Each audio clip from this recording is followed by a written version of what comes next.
Gentlemen, are you ready? Would everyone please stand and remain standing for the invocation? Or for the Pledge of Allegiance, and then remain standing. Pledge of Allegiance to the flag of the United States of America, and to the republic for which it stands, one nation, under God, indivisible, with liberty and justice for all. Dear God, as we gather this evening, this council needs your strength, courage, and wisdom, and we ask for it. We thank you for the privilege of serving this fine community and the great people in it. We ask for your compassionate touch during tonight's meeting. In Jesus' name we pray. Amen.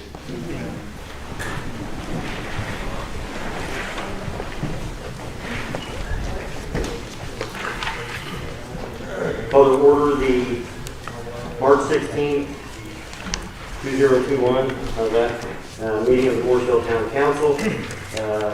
Council members have had an opportunity to read the minutes. I need a motion to either approve or amend the minutes that have been presented.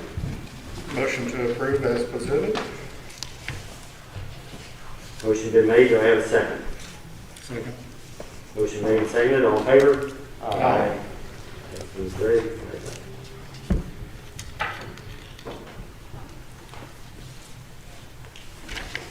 In unfinished business, we have the awarding of the Community Crossings grant bid. We have a representative here from Banning, or Dave, do you have something from them? I do. I have a handout from Banning I provided to each one of you. And it, I'll nutshell it, that we recommend awarding the contract to the Harding Group. It was looked over by both the Banning engineers, our legal counsel, and myself, and my recommendation would be to award the contract to the Harding Group for $618,141.18. Other questions of Dave? Your comments? Motion to accept the bid from Harding Group for Dave and Banning Engineering.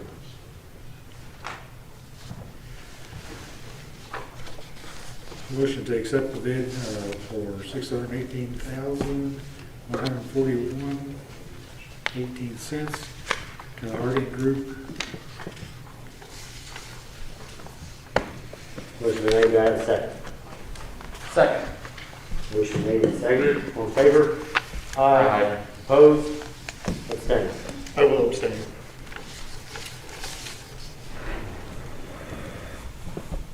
Greg, Jeff, one abstention. Justin.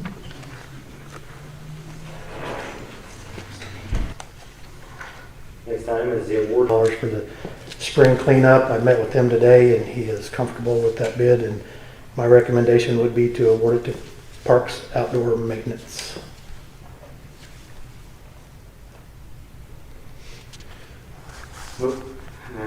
Other questions of Dave? Do you know, do they do the school, are they in the school's contractor for mowing right now? They have Or been last in, year? yeah, they have been in the past. I'm not sure if they are this year, but they have been, yes. They do. I thought the school looks They do a the good best job. it's looked in a long time. Good job.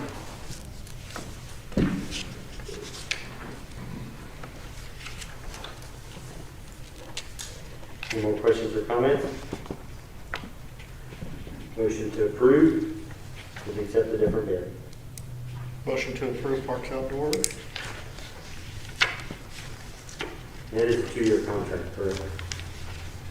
Yes. Motion to approve has been made. Do I have a second? Second. Motion made and seconded. All in favor? Aye. Aye. Yes, Greg. Thank you. Thanks, Dave.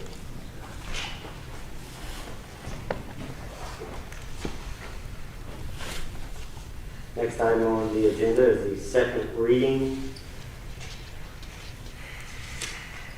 of Richard storage units. Again, a little bit of history back on this. This is the one that actually slipped through the cracks. We made a mistake. We did not approve an ordinance when the property was rezoned, and this is just a bit of housekeeping. Are there any comments or questions? This is from 2019, correct? Yes. There's a rezone at the end of the year there, we just never did get some of our, maybe we can work on that in the future, some of our presenters or representatives of these citizens that are changing zonings bring their own ordinance, and sometimes we write it, or legal counsel writes them for us. And this one here, it just fell through the cracks and we did not do it. It did come to I did check, it did come to the town with a positive recommendation, and it was approved by the council for such.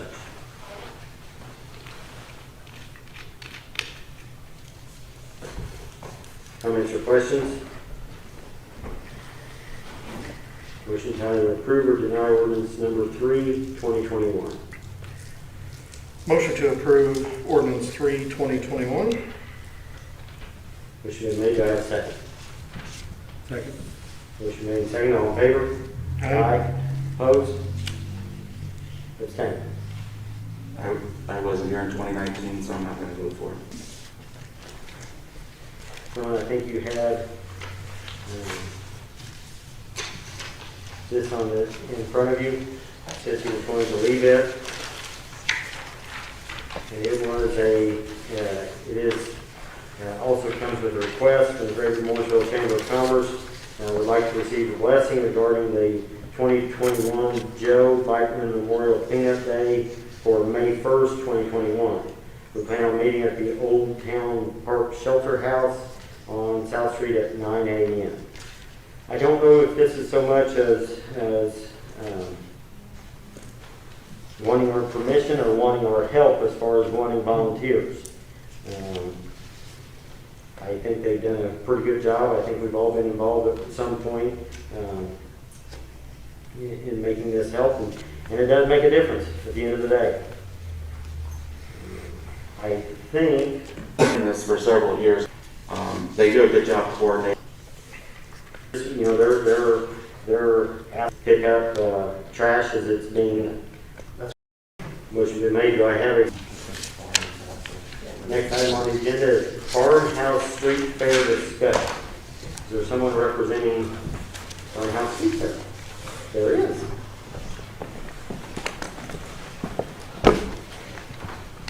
I'm not sure if any of you know me, but I'm the owner of the Farmhouse Market. My name is Kim Burgess, and I come here tonight asking you for approval to shut the street down. Farmhouse Market would like to put on street fairs with as many as 200 vendors space permitted in the busier seasons and 100 vendors space permitted in the slower seasons. We'd like to close off the street from the light at Indiana Street through 29 East Main Street, the old bakery building, Sheila's Old Bakery. That will include the parking lot in order to house the food trucks and various other vendors. Now, I know that I have a map here from Victorian Christmas. Now, according to all the shutdowns, I know this may not happen. So I'm asking for the shutdown from Indiana Street through to the bakery. We're looking for approval from the board in order to supplement the town's local small business. I'm looking for 3 dates, but the one in particular I'm asking for today is May 8th. When planning these events, we have these particular things in mind regarding COVID-19. We will require masks for attendees and vendors. We'll have 4 sanitizing stations that will include hand sanitizer and free masks. With regards to COVID-19 virus, according to the CDC, when attending an event outside, you are less likely to spread or contract the virus. Now, this is a pretty straightforward event, and we have gotten a lot of support from the town businesses. We posted the plan on our Facebook page to see if we could get some traction for this event. The response has been amazing. In fact, we are still receiving applications for folks to join. So my question is, can we shut the street down for a street fair that would benefit the small businesses of this town, including yours? I'm only asking because the business has been so slow due to COVID, but this would revitalize some of us downtown. Is May 8th a Saturday? It is. Have you completed a permit or applied for a permit? I don't have one in my packet, so. I have not applied for it. I do have the paperwork filled out, and I'm waiting for signatures. So I met with the fire chief and I met with the police chief, and they explained their concerns with me. So, and I'm waiting on the fire chief to give me his okay I'm waiting till after spring break, because they want to see what the COVID numbers are going to be after spring break. Okay. Before you guys vote, can I say something? Do you mind? 1 second? Because this is part of us too. Okay. Is he with you, or do you want to find him to be with you? Yeah, it's fine. Okay. Anyone who has anything then to we're say gonna about miss out on this would something. be great. What we really want is we want, like we do on Victorian Christmas, to have everything shut off. That way we have more room for people. If we just do one shot over here, there's going to be too many people grouped up in one section. And I know the fire chief and the police chief expressed their opinion about that, because we talked about that. And it would just bring it into a small area, and I don't think that's a good idea. I think we need to shut down the whole town like we do at Victorian Christmas. I mean, we need something to get Mooresville going again, because all the businesses are hurting right now, and you guys all know that. I mean, we're all pretty slow with this COVID stuff going on, but it would be a great thing if we could shut down the town like we do at Victorian Christmas, and that way we could spread out the vendors, and we'd have a lot of more room. It's not a bad idea. I mean, I know it's up to you guys, and I respectfully, whatever you guys make the decision, that's fine. But I think it's a safer thing for the COVID thing, because I know this stuff's still going on. I'd like to add to that too. As a local small business owner, I'd love to have the town revitalized a little with getting other businesses together to support each other, and the community coming out and seeing and supporting the businesses. I think it's a great idea to bring something back to Mooresville. Kim has had other pop-up events over in the parking lot and did an excellent job with keeping the space between vendors and people wearing their masks. And I think she'd do a great job of also coordinating this. Thanks, guys, for listening to me. I'm also with Kim. Some of you guys know me. I have tattooligans and curl up and die up here on Main Street.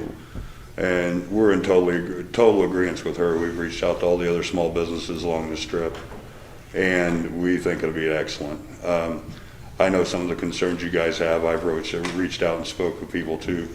I'm in agreement with him. I see his side with all of downtown Main Street, and I see our side. At minimum, we would like to see that section at least.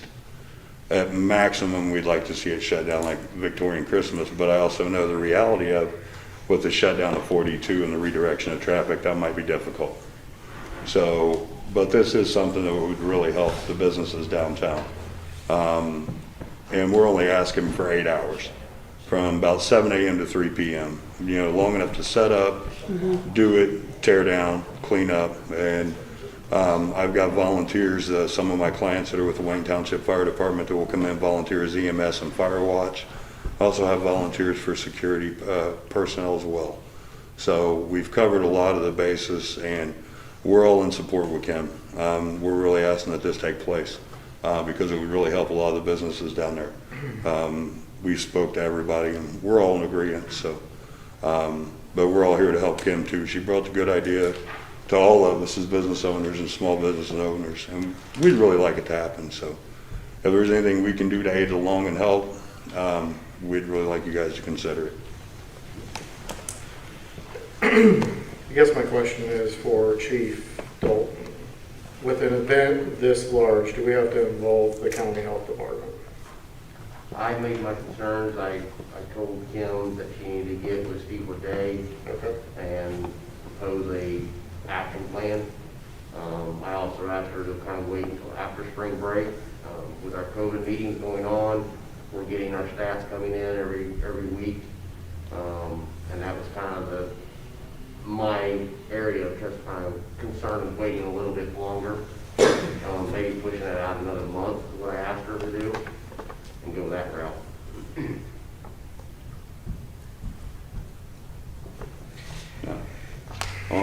On something on that concern, I've stated my concern on that earlier. During all the celebration and protests that happened downtown, there was no mention of COVID during the height of it. We're all small business owners. We need something down there that's going to help us. We all know about COVID. We all know the restrictions. We all know what to do. We do it every day in our businesses. This is not something that's going to change any different. I deal with the health department on a daily basis, both in Tatooligans and in Curl Up and Dock. We have not had any issues with COVID-19. We know how to mitigate. We know mask, hand sanitizer, wash stations. We also have portable toilets available as well. So, I understand. I'm just trying to protect everybody involved. I don't want to say yes and then the event get nixed over a technicality. yeah. So what if we lower our expectations as far as, I don't know what the health department, I don't have anything to do with it. I'm just trying to think through right? potential pitfalls. So, I think with everything in this life, there is a potential pitfall. I understand. And while I agree with you, I also agree with a plan to help the small businesses downtown. If it means having a smaller event with more space in between, we're totally willing to do that. With your It's probably approval. just something simple as submitting a plan and getting a check mark. That would be great. That's all I'm trying to think of, because I Okay. don't want them to come back, like I said, we all say yes, we're happy, we're ready to have this event, and then the county health department say no. So, Okay. So with, unfortunately, speed of government on this stuff. okay. Now, Morgan County Health Department down there has done a lot with the Martinsville planning as far as their events coming up over the next several months, and they haven't addressed any issues with them whatsoever. I've reached out and talked with Tom several times. Okay. I'm very supportive of doing something. I do think that there has to be a permit approved by the public safety and the department head street, police, fire, and I don't know that we can't take action tonight because we don't have a permit, correct? I mean, so we would just need you to, unless I'm wrong, Tom, we would need you to pin down what you want, what days, times on the document, so we have it, and with the sign off of the department heads. And then I don't know if you feel like you can wait till after spring break. When is spring break? In March something, or April? Isn't it the last week of March? It's March 26th. Yeah. So do you think you can wait for the formal application until that, is that enough time in front of your event? I think so. I think we can Okay. do that.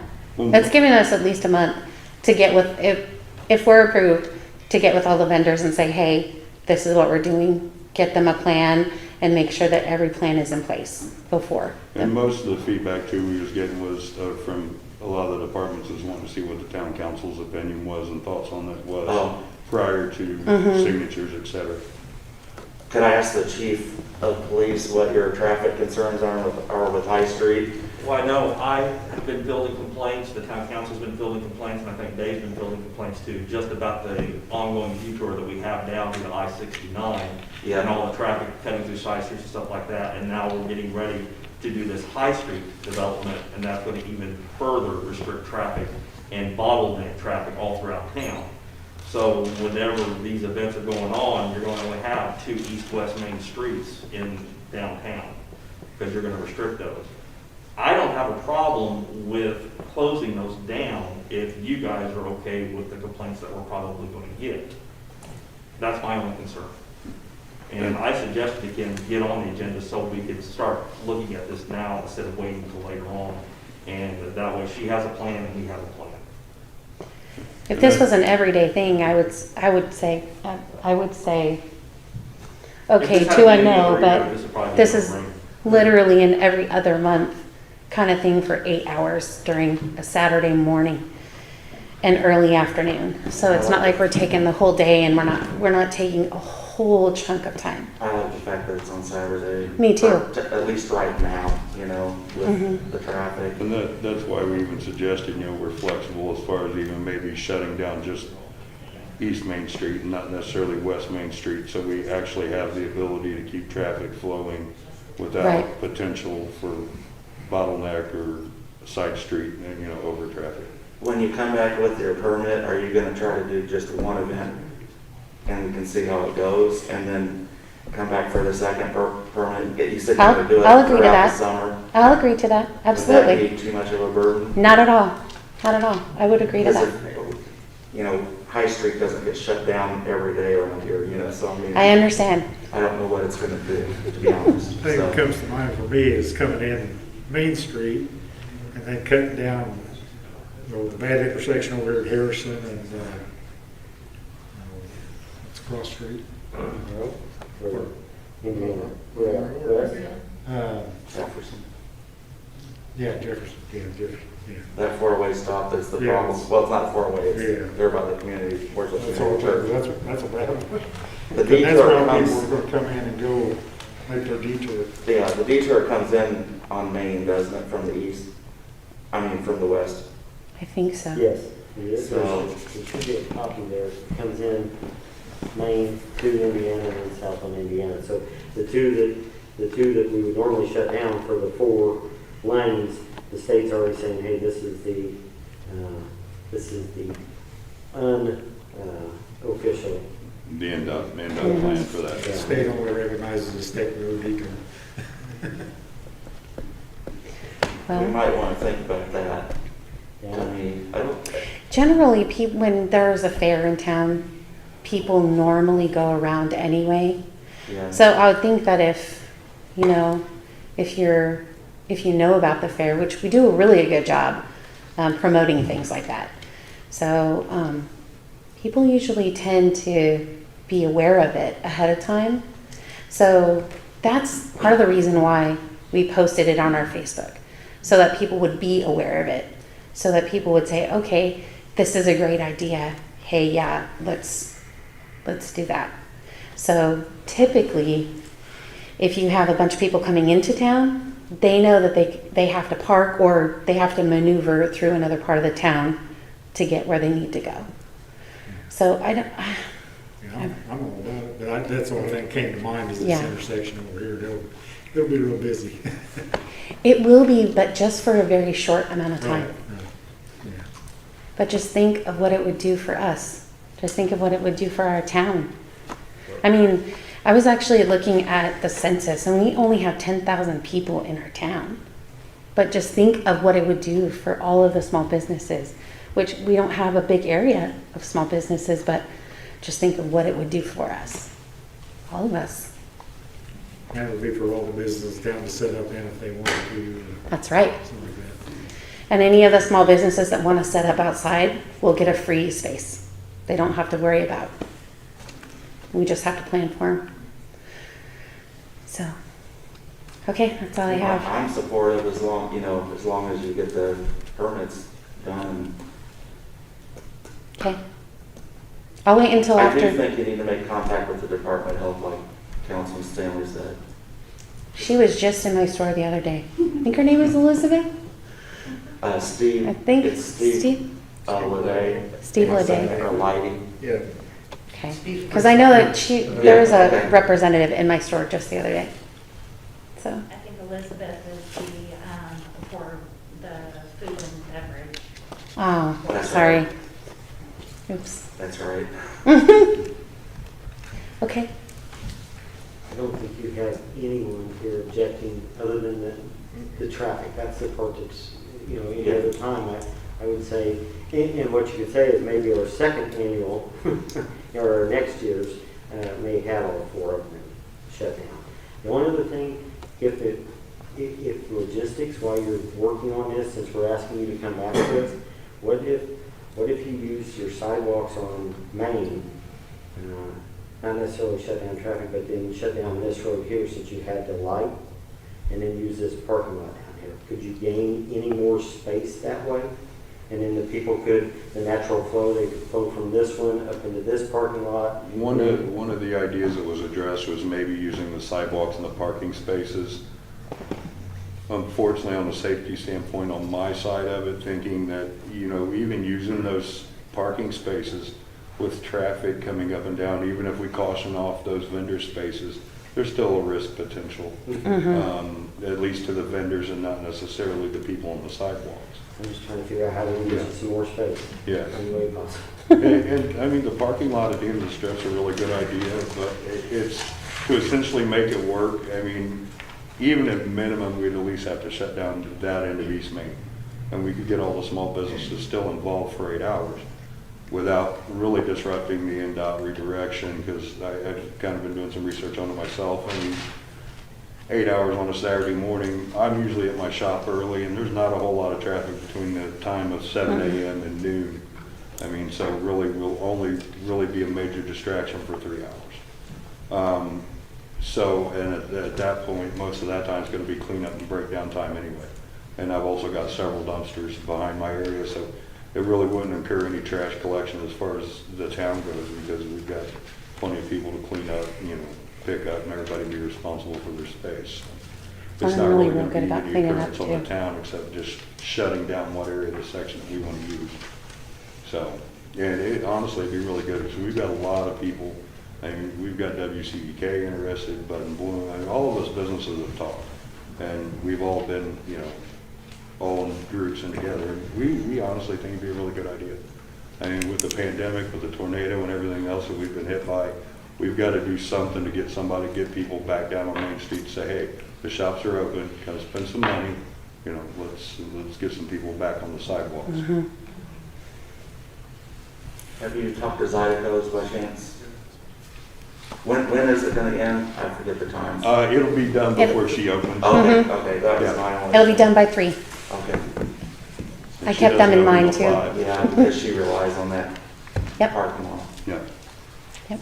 Have you thought about talking to the farmer's market people? I know May it probably would be ready, but for later ones? I have, but I just don't know who they are yet. Okay. So I'm just getting my bearings. So if you'll just bear with me. Maybe some of them might like to participate on a Saturday. They're usually during the week, but maybe they would like to bring some of their vegetables and fruits down there. I would be totally willing to include anybody who wanted to do it. I've also pulled an application with the Parks Department, but they also wanted to wait and see what the town council's opinion was on it for maybe Bicentennial Park as well. Before we got too deep into it, went to the Parks Board with it. That way that may even give us a little bit of extra space as well without shutting down Indiana Street. So I pulled the application on that and reached out to them. But again, they wanted to wait and see what the town council's thought on it was prior to proceeding with that. I think it's a good way to start reopening Mooresville officially, you know, maybe in an official way or a fun way, or however you want to word it. I think so too. Yeah, kickoff. Kickoff. Kickoff would be great. And it's the day before Mother's Day, so everyone's going to be shopping. I don't know what family be all about it. And it honestly, it wouldn't be, not throw this in there too, but you know, it'd be a good start because we've got the 200th anniversary celebration is going to be start planning, and that's going to be coming up. And we've got the traffic concerns then, so this is all stuff that's going to be addressed prior to that as well.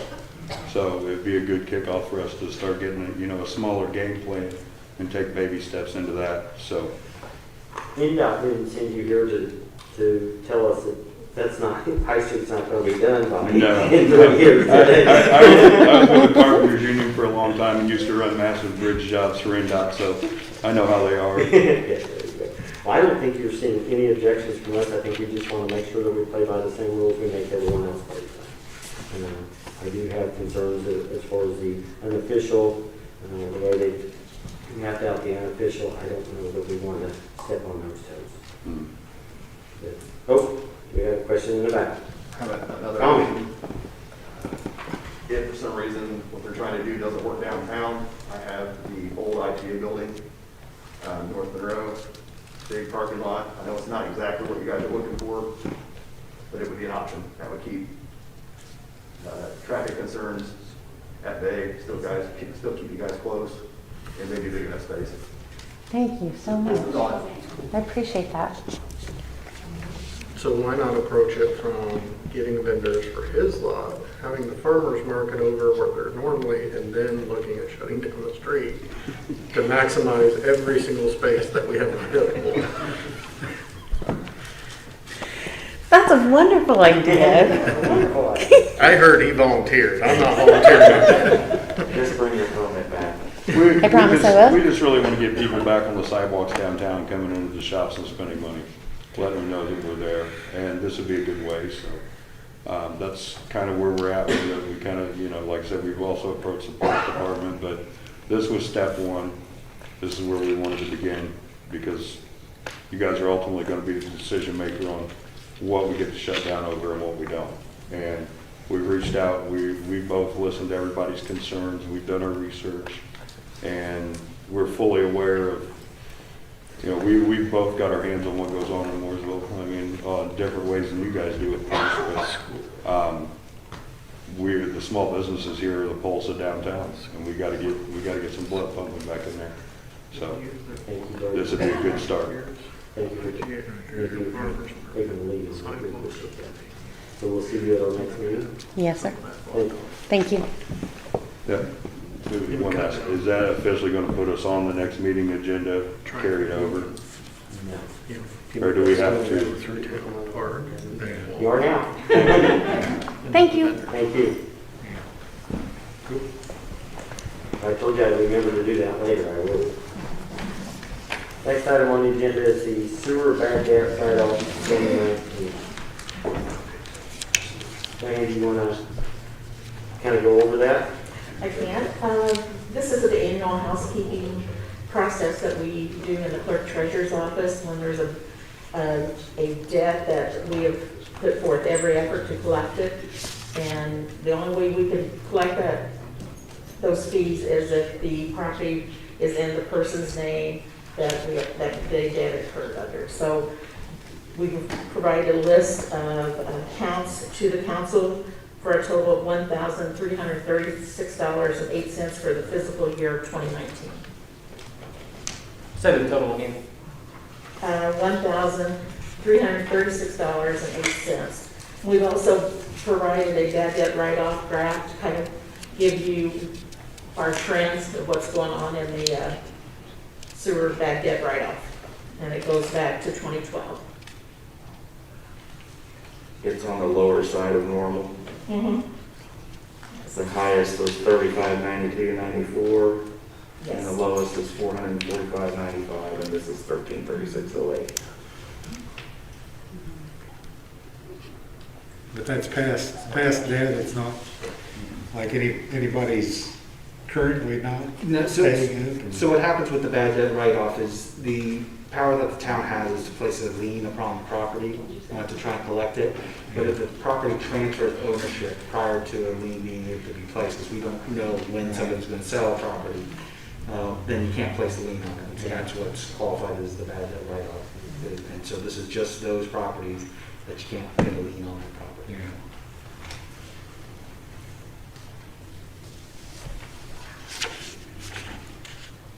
Didn't Sandy used to write the check right over her own personal account for this? I don't believe so.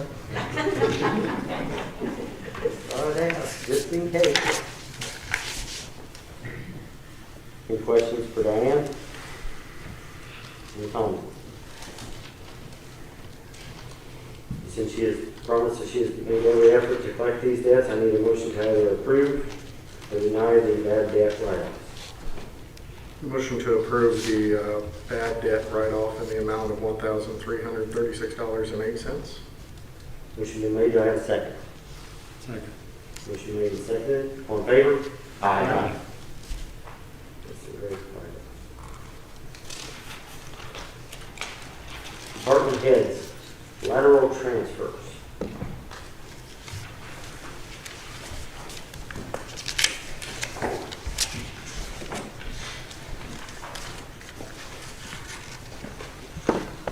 So over the last couple of months, I've been doing hiring processes and stuff like that, and we did hire a lateral transfer, and Chief Metzger had hired a few outside employees from other departments also, and I kind of came up with a plan.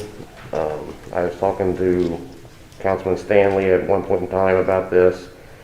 Also kind of talked to some of the other guys that came from laterals to see what they would kind of like to possibly get them to entice to come to our department a little bit more. Basically kind of going over this is what I kind of gave to you guys. It was more or less to basically give them a little bit more of an incentive of coming to our department and even to the police department.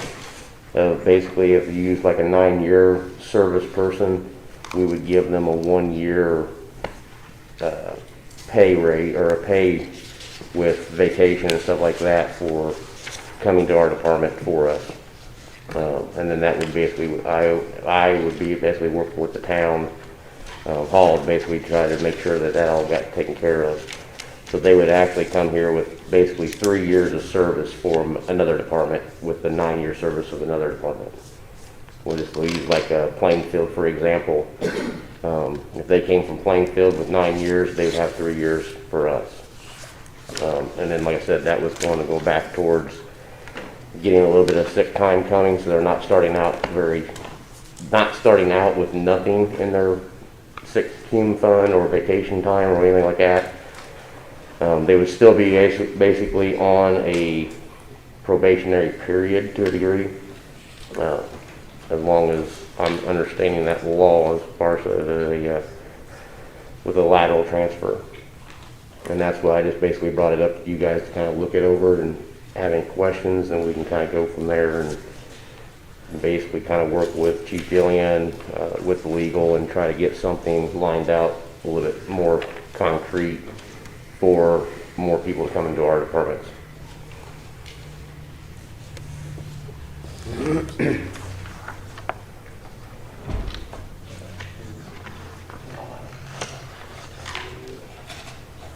Yes, you could probably speak to this.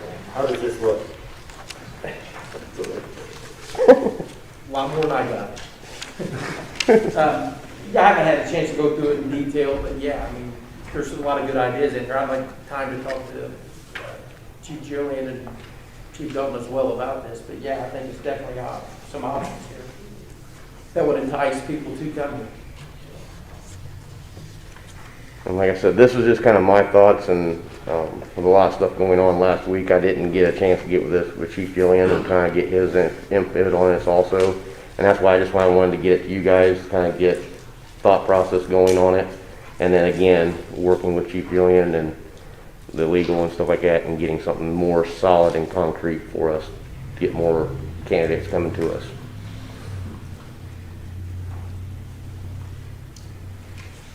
I think it's thinking outside the box, and that's what we've always asked them to do. Yeah, you said you did want to talk to Chief. I would like time to talk to both of them, yes. Motion to table? Motion to table. I have a motion to table, do I have a second? Second. Motion's been seconded, all in favor? Aye. Thank you very much. Yes, Jerry?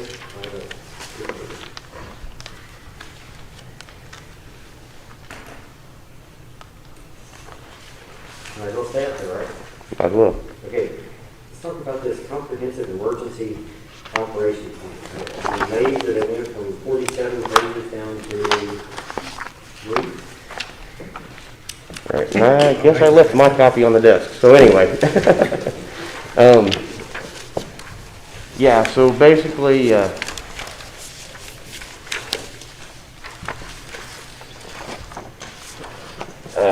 Shane had reached out to me. I'm sorry, Councilman Williams had reached out to me a couple of months ago. Sorry. A couple months ago, and asked me about this, and my comment to him was, at that time, I thought Chief Metzger already got that taken care of. And that was right at the time that he was in his few past days with us. So anyway, I reached out to Chief Jillian and we both looked over at it. I talked to EMA Director Mark Toomey, and my understanding, I know Chief Jillian and I were okay with the plan that went from 37 pages to 3, and we're okay with it. Am I correct, Chief Jillian? And Mark Toomey is basically also on board with this plan, and he knows that he's already sent it forward because he thought it was Chief Metzger was going to get this taken care of, and I know the state level is okay with the plan. All it needs now is basically your guys' blessing and a signature page, and I have that sitting on my desk, and I apologize. As long as you guys and legal is okay with the plan.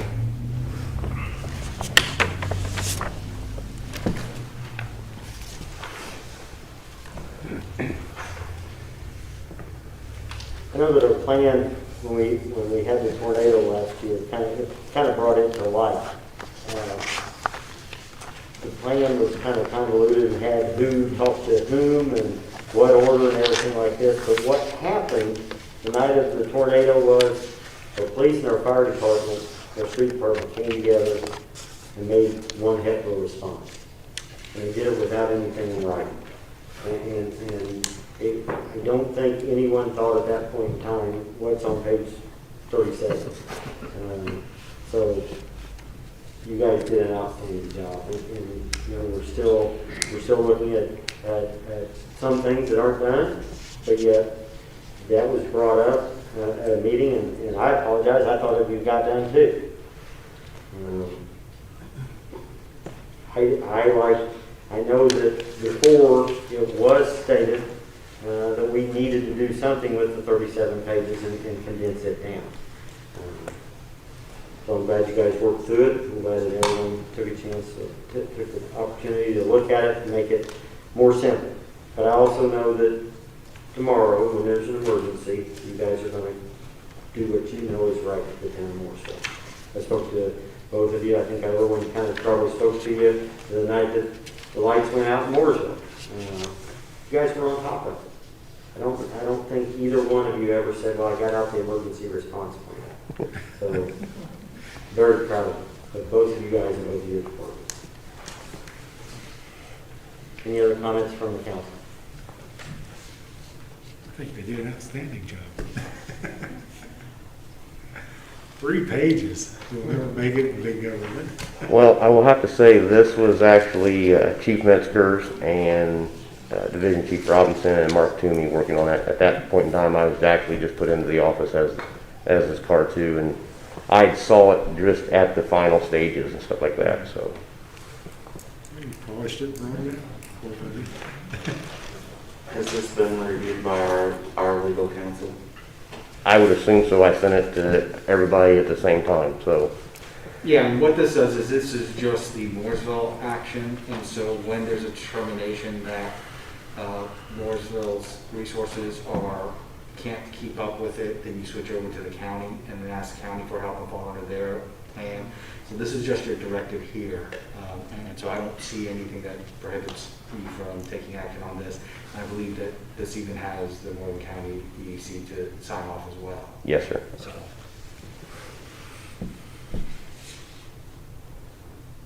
Further comments or questions?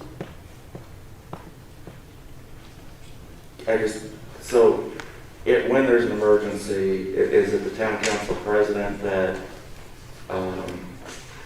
can act? In other words, does there have to be a public meeting for the town council president to act, or can they act on their own? The way that this is set out is that the power rests within the first responders and the fire and the police to take action, and then they will reach out to, in what has been in this document, a town council member to get. That's what I was reading. Consent. It just says a town council member on F and F, response mitigation.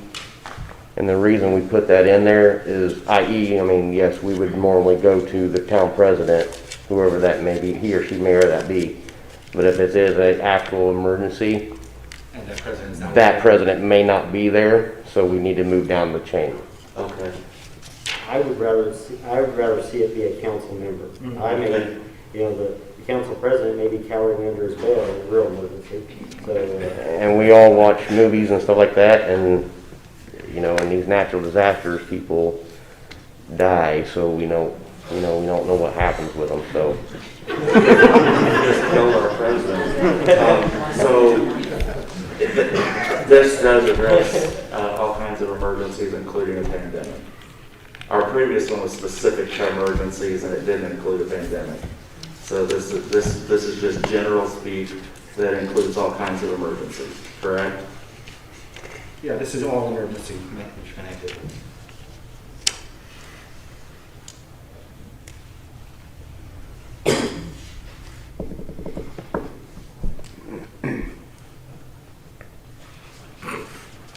I'm done with my questions.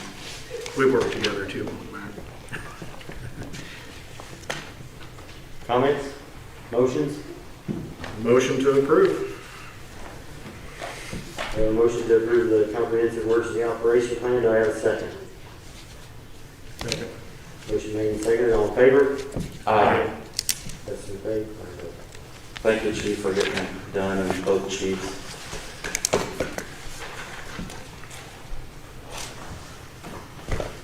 I will, Couldn't have made it 2 pages, huh? sorry. It's actually 4 pages because it got the signature page. I'll get that over to Diane after I get the signatures. Or is it, there's one there, Tom? Okay.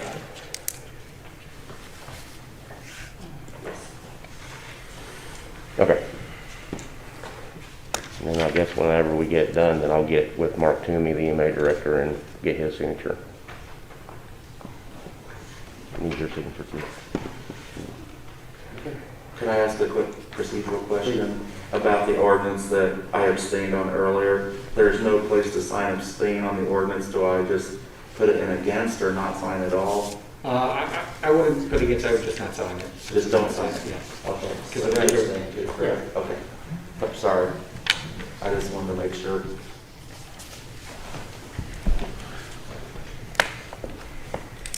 The only other thing I have, I think we're all done with what's on the agenda, which I thought was on the agenda, but it's not, for the reports. I kind of put out a feeler on our Facebook page for our trucks. I've gotten with legal and got a summary of what we can do with our trucks. I know there's several people that have expressed interest in our pickup truck that's for sale.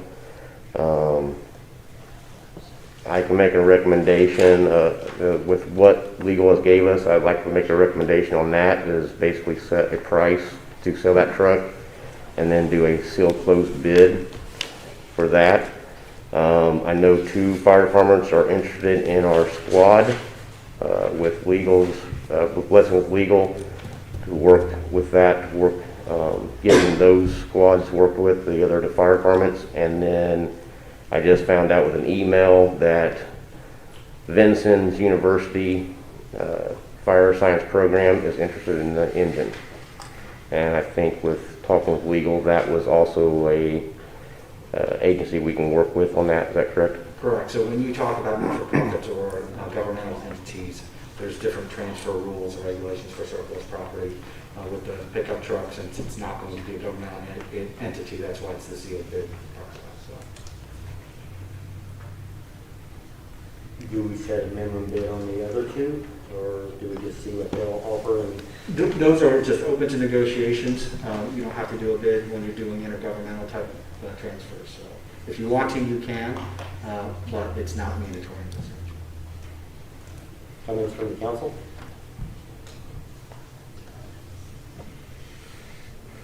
Do we want him to move forward with getting quotes, prices? The sealed bids, would they come into us? They'll come into the town council, be opened, and then you'll make a determination based on the size of the bid. So. When we set the minimum bid? Yeah, but what we'll do is I'll work with the chief and we'll go through, we'll pull out the blue book and everything like that to kind of give us what we're looking at, and we'll bring that number back to you for the set number. Can we make it $11 million? Can't reserve a bid of $11 million. It's a heck of a pickup truck. That's what I'm thinking. So do we want them to move forward with this, gentlemen? Absolutely. I think so. It's been around for a while. Yeah? Yeah, I'm ready to move forward with it, yeah. So let's move forward and have something at our next meeting. Thank you. I have no further. Thanks. Thanks, Shane. Hey, wait a minute, we're kind of jumping out here. We have legal, public comments. Oh, I guess, and then down here we have, I guess it is. Yeah. I have the stats for February. We did 168 incident reports. We had 24 arrest reports, 38 citations, 85 warnings, 2,335 CAD calls. We did 32 crash reports, 30 of those were property damage, 1 was personal injury, and 1 was a hit and run. We had 0 fatalities. Overtime was 142.25 hours, comp time was 65.5, and total mileage was 18,123 miles.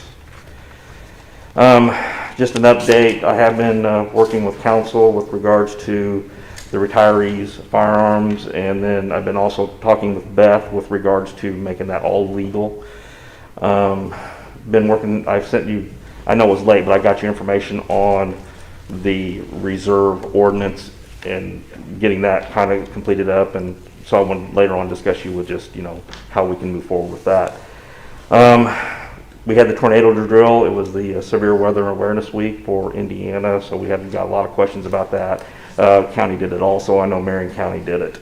Other than that, that's really all I have, unless you have any questions. I know you talked about the power outage the other night. The only thing that I was able to learn was that the substation went down, and I'm assuming it was this one right here on East Main Street. Pretty much when I called my guys, they had it all under control. I just got them out more people in case they had something. The only serious thing we had was a PI with motorcycles, but it really wasn't related to the power outage. It was just bad operating. Could I ask you a quick question? Sure. Do you know, speaking of emergency preparedness, and all Uh-huh. that, do you know where we're at with our tornado sirens that are coming from Monrovia? Have you heard? I have not got an update on that. I know we have the batteries for those. We're storing those until they're able to put those up. But I will have you an answer here within a week. I'll get that information to you. I'll find out what the status is and what we're going to do as far as installation and stuff like that. Okay. Okay? I appreciate it. I have a copy of those stats to give to her for the minutes. Did all the sirens report back? Everything's going okay with as far as the tornado drill and all that, and our monthly test and everything. You're like sprinting up here, Dave. Pardon? I said you're sprinting up here. Can't wait to get it over with. I bring you up to date on the Merriman Road project, the sewer line down our southern border. Lift stations are in, they're about 90% done. We're just waiting on some testing on the pipes and some of the site work, and that's true with Rainbow Lane. Right now they're at the point where they're crossing underneath White Lick Creek. They're behind the movie theater. Recently, the guys were out inspecting some sewer lines, and we found a few sections of reinforced concrete pipes that in 2019 we did some interior lining, and we found about 4,000 feet of line that we'd like to possibly get permission to put out to bid. It's allowing some infiltration of groundwater into the sewer line, which is being treated. So if the council wants to mull that over, we're starting to see some businesses and residences clean up their yards and their properties. We've had tremendous help from Beth Copeland on that, and we appreciate that. High Street construction documents, I got a email today. They're not going to shut it down tomorrow. It says here possibly early next week on 42 from the bridge up to Carter Street. And that's all I have. If you have any questions about the sewer line or anything. Is this one that's already been lined, and the liner's failing, or is this one that has not been? No, these lines they have not been lined in the past. It's concrete pipe and the joints, the joints don't exactly seal the water out like this lining will do. The 2019 project was very successful. It eliminated a lot of groundwater from being treated. I don't remember the numbers, how much we spent on that, but I think we will have to bid the project if the council wants to move forward with it. And we cannot line them. No, we don't have the technology in-house to do it. Okay. We looked at that, very expensive equipment. Found it would be cheaper to hire it done. In 19, we did 4,000 feet, we spent about $200,000, and it is an acceptable use of food and beverage, and that's how we paid for it. What that does is that serves three things. It does make us treat less water. It also satisfies IBM with our agreed order on our inflow and infiltration, and then it also shifts the burden of those repairs over to the food and beverage, which is paid by anyone who eats food here in town.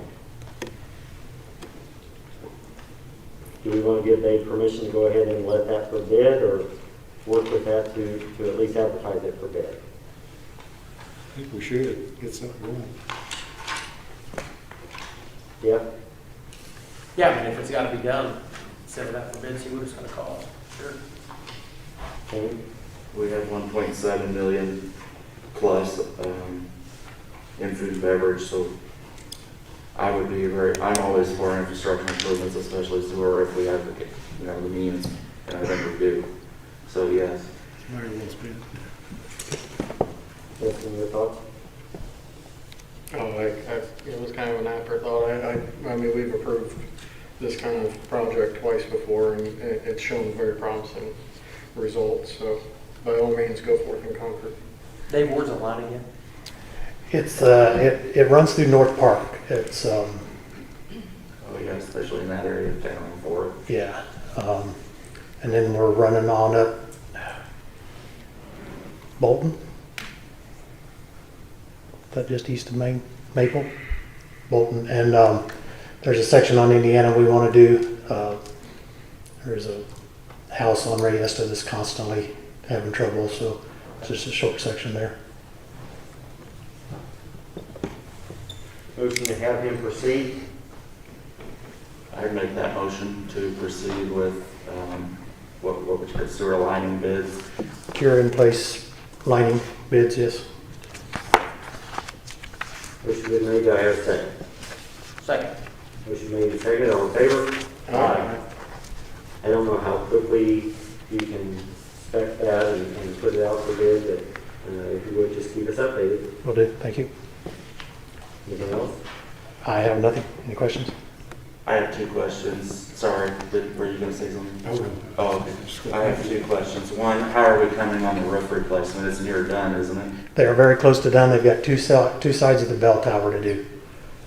And I've been following them closely, and they are doing it to specifications. And that's the last of the insurance claim repair, isn't it? As far as roofs go. Yes, they've done the building across the street department, and this is the last of that project. Okay, and where are we at on High Street House, the one that burned? Where are we at on getting it torn down? We've made a couple of phone calls to the contractor that was hired to do it. Both times he said he would be in by the end of the week. Here we are, it hasn't happened. I spoke with Beth today. Where do we go from here? Doesn't seem to be moving forward. I'd probably let you touch on that. Yeah, so yesterday was the deadline pursuant to the order for it to be demolished by the homeowner. So we prepared the notice. The procedures that you have to go through is we've got to give them 10 days notice as we're going to move forward. But our estimate, in speaking with Dave, is it's going to be over $10,000, and therefore we have to put that out to bid as well. But once we do that, that notice to them is just to let them know that the cost of the tear down is going to be placed as a lien on their property. And so we're ready to proceed with the notice if the council's ready for us to send it out, and then we start that process. So We can't do that internally with our own. You can do it internally, but you're gonna have to go through the process of itemizing all of the costs associated with it. And so if it's going to be meet that $10,000 threshold, we gotta put it out there. And the way that you have to calculate it is both, equipment that you either have to rent or utilize, the man hours that are utilized for the work that's there, the dumpster space and the rentals for dumpsters, and all of that. So when you add all of that in together, if that's gonna be $10,000 or more, unfortunately it's statutory, and it's just the process we have to go by. Well, it was a tragic situation there, and I certainly don't want to make light of what happened there. But the house, I'm getting complaints all the time. The house is dangerous. It's not, it's more than an eyesore, and it's got to come down. I mean, it's been plenty of time to get it down, so. Unfortunately, I put the numbers on it today, and we are over the $10,000 threshold, and I think that we would have to, that it would cost us to tear it down in-house, so. The letter would still give them 10 days to get it done? We have to do that. So it's like a 10-day warning letter, essentially. So the owner can still get it done and not, I mean, I hate to cost taxpayers money, but we've waited and waited and waited, and something needs to be done. Somebody's gonna get hurt on that thing, or, kid's gonna get into it, I don't know, but it's bad. So that 10-day notice has to go out in order for us to be able to recoup that money. Do you need a motion from us, or is that just what the town? No, if you guys, I think it could just be by consent, to say, yeah, I'll go ahead and send that letter and get the ball moving and sign it. I'm for it, I don't know about the rest. It's come down. Send the letter, consensus, we need to get the ball rolling on it, for sure. When you said you talked to the contractor, is that a contractor that was hired by the homeowner? Yes. I called him personally myself last week. Said he'd be in by the end of the week, and here we are.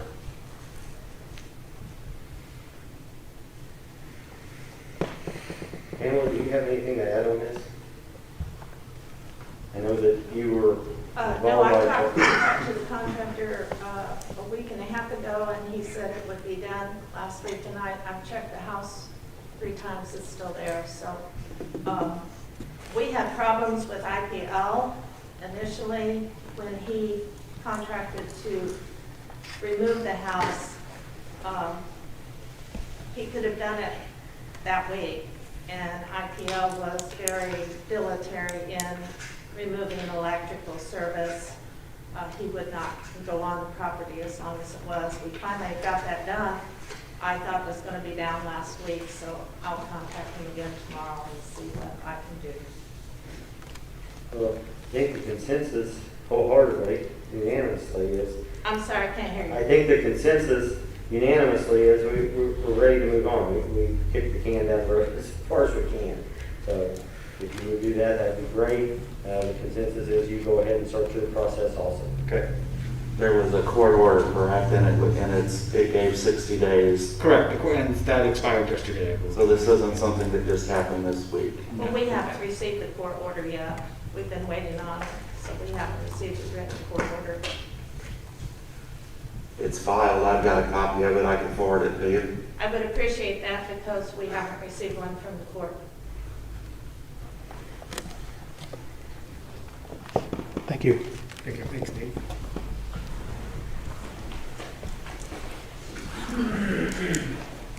Any other department heads? Legal counsel.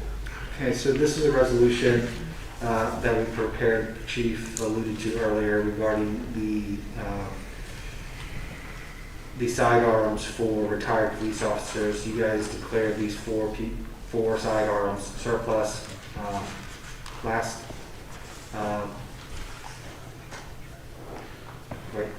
We are declaring the sidearm surplus, and then it's built in here that they will be granted to the Mooresville Police Department retirees in recognition of their service to the town. So it's got serial numbers here for the 4 weapons, and so this will be declaring those weapons surplus and then granting the authority to present them to the officers in recognition for their service. It's a resolution. It is a resolution. Yeah, is this kind of what you had in mind? Yeah, exactly. What's the resolution number? 12. Any other comments? Is that the resolution? Yes. I'd like to see it when they're done.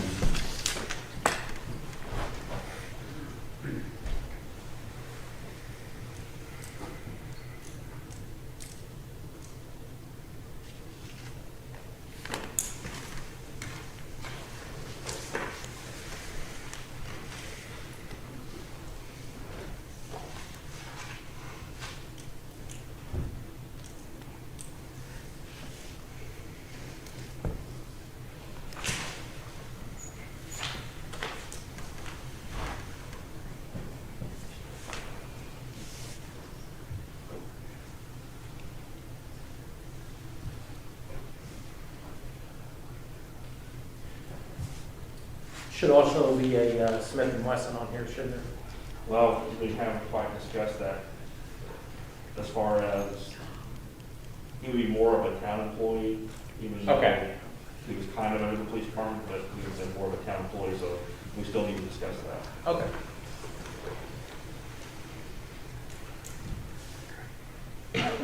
Pass this back.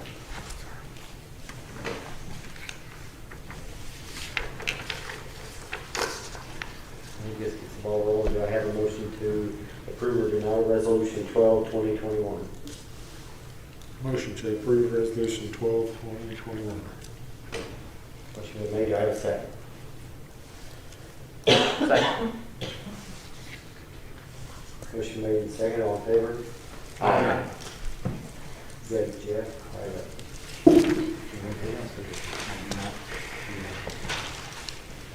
Public comments. We do have someone listed first. Bill and Darren Marley.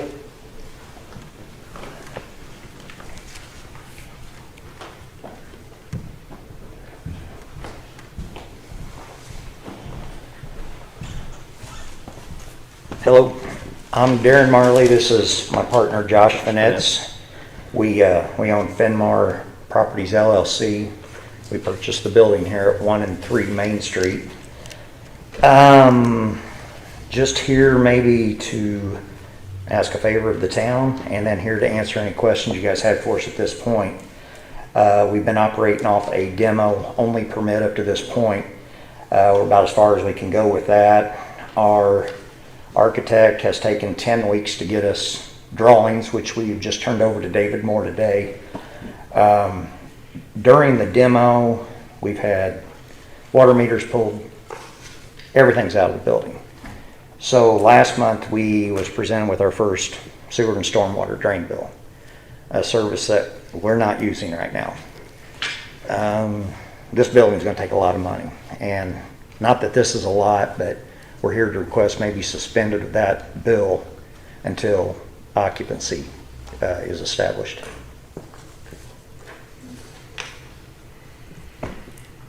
You guys want to go first? You want me to? Go ahead. I understand exactly what you're saying. Here I got a bill and I'm not even running any water into it. But the base fee of all the sewer bills is availability. The sewer department is a publicly owned utility. You guys just bought into our wastewater treatment plant. You're now owners of that. And the base fee is based off of what does it take to operate that plant before any drop of water goes through it. So that is the availability of having that service.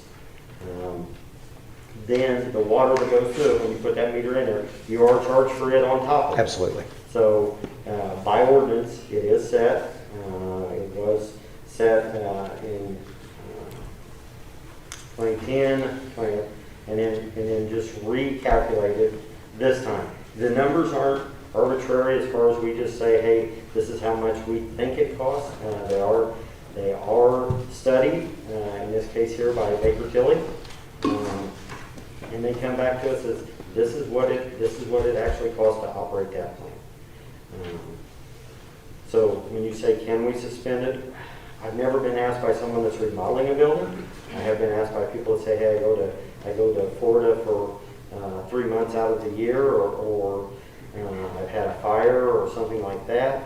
And usually what we refer to is it's just the availability portion of it. You're not capping off the line, you're not taking the lines out. It's not like you're completely disconnecting from it. It is the availability. And it's no different than if you said, hey, we have a vacant lot and we want to build on it, we would have the hook-on fee and the availability fee that would be paid up front by you, the developer, to hook onto that. So that's my standard answer, but I'm going to put to the board again. Jeff? Well explained. I mean, that's, unfortunately, it is what it is. First, were you done? No. First, I want to thank you for buying the building and investing in our town. I was thrilled to death to hear that it was sold, and I hope you feel welcome here. Second, I'm a building owner in the downtown too. My building's unoccupied. I've been in an insurance dispute, but I've had to pay my sewer bill throughout that. So I feel your pain, I do, because I'm paying mine as well with no occupants. But I want to at least thank you for buying the buildings, so you know, and that's sincere, or the building with the multiple address. So I'm thrilled to have you. I think it's great you built the building and everything. But, you know, it is kind of aesthetic, and it's industry-wide, you know, we're not No. municipality-wide, it's every city or town does Yeah, it. we're not challenging the policy or whatever's out there. We just kind of feel like we don't have the luxury of an insurance company's paying for this. This is us paying for this. We was kind of hoping the town board would look at it like, you guys just took on, according to Facebook, the biggest eyesore in Mooresville. We're gonna remedy that. We're just hoping for maybe a little bit of help right here with that. You know, we're here for the long term. This isn't something we're flipping or anything like that. We just hoping maybe a little bend on that, just to say thanks for coming in and doing this. Has it ever been done before that you recall? Not that I'm aware of. I don't. Jeff, do you know of any time? No, not my 2 terms, no. Not that I'm aware of. You know, it is, like I said, it is by ordinance. It's just something that we pay someone to say, okay, what is this going to be? And it's what it actually costs. It's not us trying to make the profit. And we are thankful for doing that. But we're also trying to abide by an ordinance that we set, we adopt. Same as everybody else, it's kind of, I'm scared to set a precedent more than anything, because everybody else will. You're opening a door. I get that. Yeah, I get that. But, you know, Councilman Williams, you know, said it the best. Welcome. Sorry, hope this doesn't deter you from anything. But No, absolutely not. You know, it didn't cost us nothing to come in and talk to you, and we just thought it might give an opportunity to. It's, with Josh and I, it's no big deal. We've got it. We've already paid him up to this point, and we'll continue to pay him. A sincere thank you. But at this point, you know, if you guys want to know anything, we're standing here in front of you. We'll answer any questions we can to the best of our ability. You want to with it. say what you're doing, or, I mean, I don't know if you want to, it's up to you. You know, I'd like to hear what you think you might do with it. Shane, right now, our 100% goal is get the thing back watertight, safe, and all that. Much past that, we really don't know at this point. Axe throwing. No, I'm just playing. Yeah, we're on the first level. We've opened it back up. It is one big room now. We're going to just keep it like that, and we're going to see who wants it. You know, what could possibly be used for. If nobody wants the whole 3,000 square feet, we'll put the divider wall back in. It was just a partition wall, and we'll split it again. I've been seeing you hauling stuff out. I mean, how many dumpsters have you About 40 tons worth, yeah, through a wheelbarrow. How much? That's about 40 tons. 40 tons? Yeah. I've been seeing you, I've been watching you from when I drive by. Yeah, our surprise was we didn't know the bank side. One day I was gonna drill through the floor and couldn't do it. We didn't know it had 1-inch slate on the whole floor and the walls. Really? So that was a big one. Were you, correct me if I'm wrong, but were you part of the group that, at least contracting with or something, the group that, the ones that did Martinsville's downtown that have been working on it so long? Yeah, our company, I don't know, I don't think I ever counted how many buildings we did, but we've been down there for almost 4 years on the square. So you've got a lot of experience with these We do. older We buildings. thought we was getting away from all that experience, but we like this one. You picked a doozy. You know, honestly, nobody would believe this unless you come up there and see it. Well, that's all we've seen for 4 years. This is a better structural building than anything I saw in Martinsville. Really? Yeah. That's hard to believe. There's a lot of reasons it didn't fall down. Lean into the microphone and say that again. It'll be on Facebook. Lance. Well, I appreciate you, and I mean, in front as a councilman, but also as a fellow building owner in the downtown. Well, we've pulled every picture we can. It's gonna go back. The steel from 1900 is still there. We just gotta get rid of the limestone that was added and stuff like that, but our plan is to make it look like it did 1900 again. Oh, wow, that's awesome. Yeah. That's huge. If it can be done, I didn't know if it could be done. Yeah. Yeah, it can be done. And like I said, our drawings just got turned into David today. It's just taken forever with the architect down in Nashville. COVID, whatever excuse they want to use. But we do own a construction business. Unfortunately, we're going to be doing the majority of the work here and subbing it out. We've still got to keep our business running, but we hope to be getting the front wall tore down shortly and get that rebuilt up and then start back on the roof system. Do the fans still work? The fans? The fans that are in the ceiling fans you can see? You know, I don't know. Don't know about that one. Don't know. Sorry, I shouldn't ask that.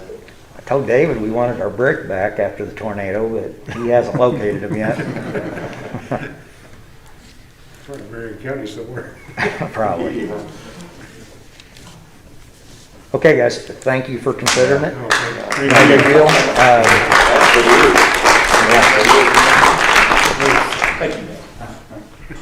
At least you got an ovation there, huh?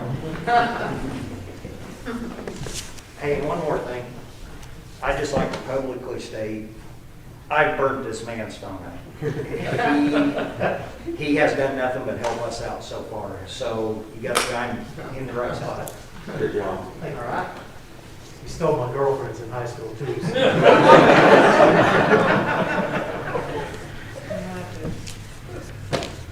Dave, you better correct that. Mother's Day's coming up. I hear, you may want to make the wife a little bit better, so you did better. Are there any more public comments?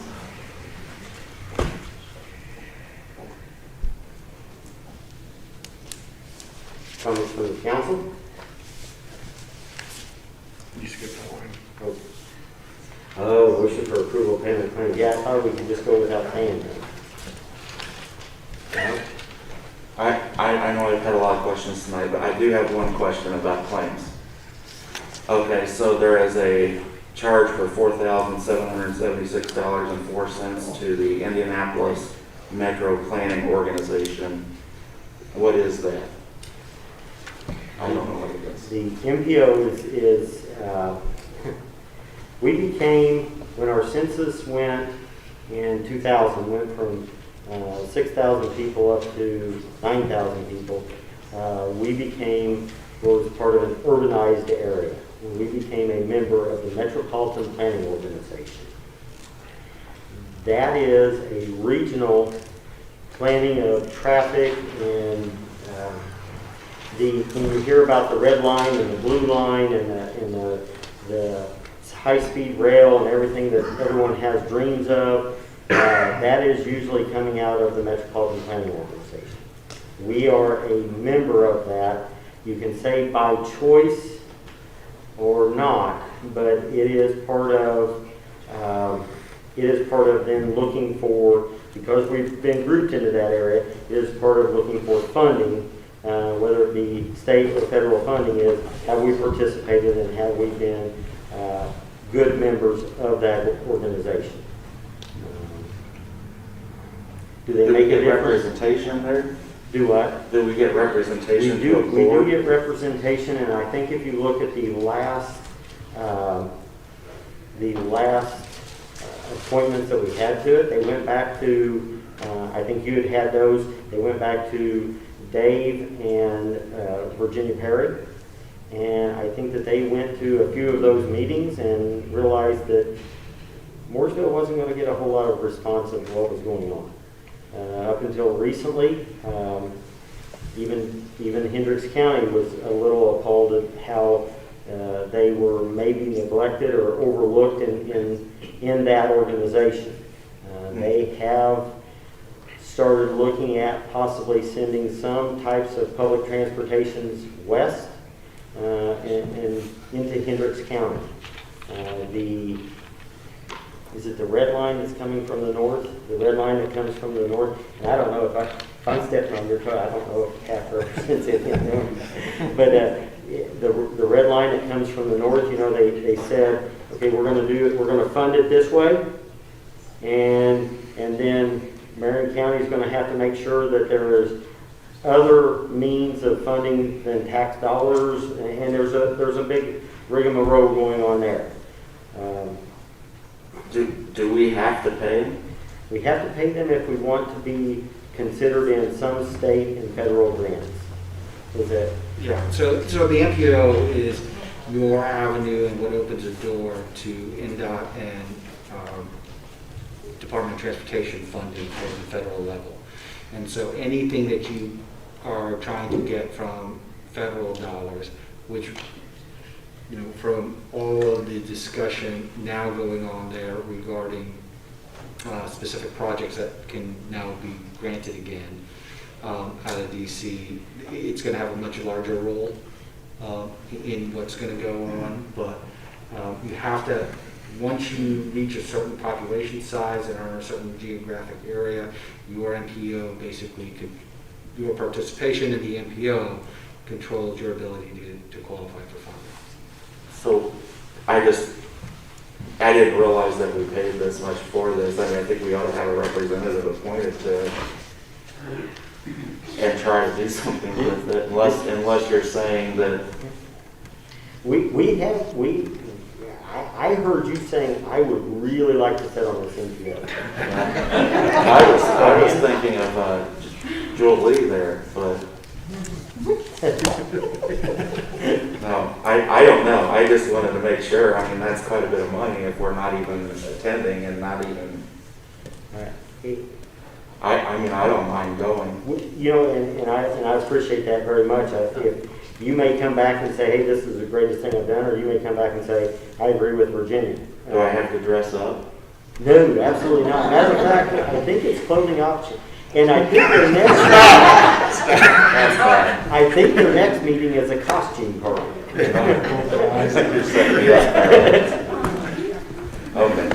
Is it like all the donut counties that, is it? It's based off of population. So like when you go out to the west, Terre Haute is part of an MPO, different organizations around there.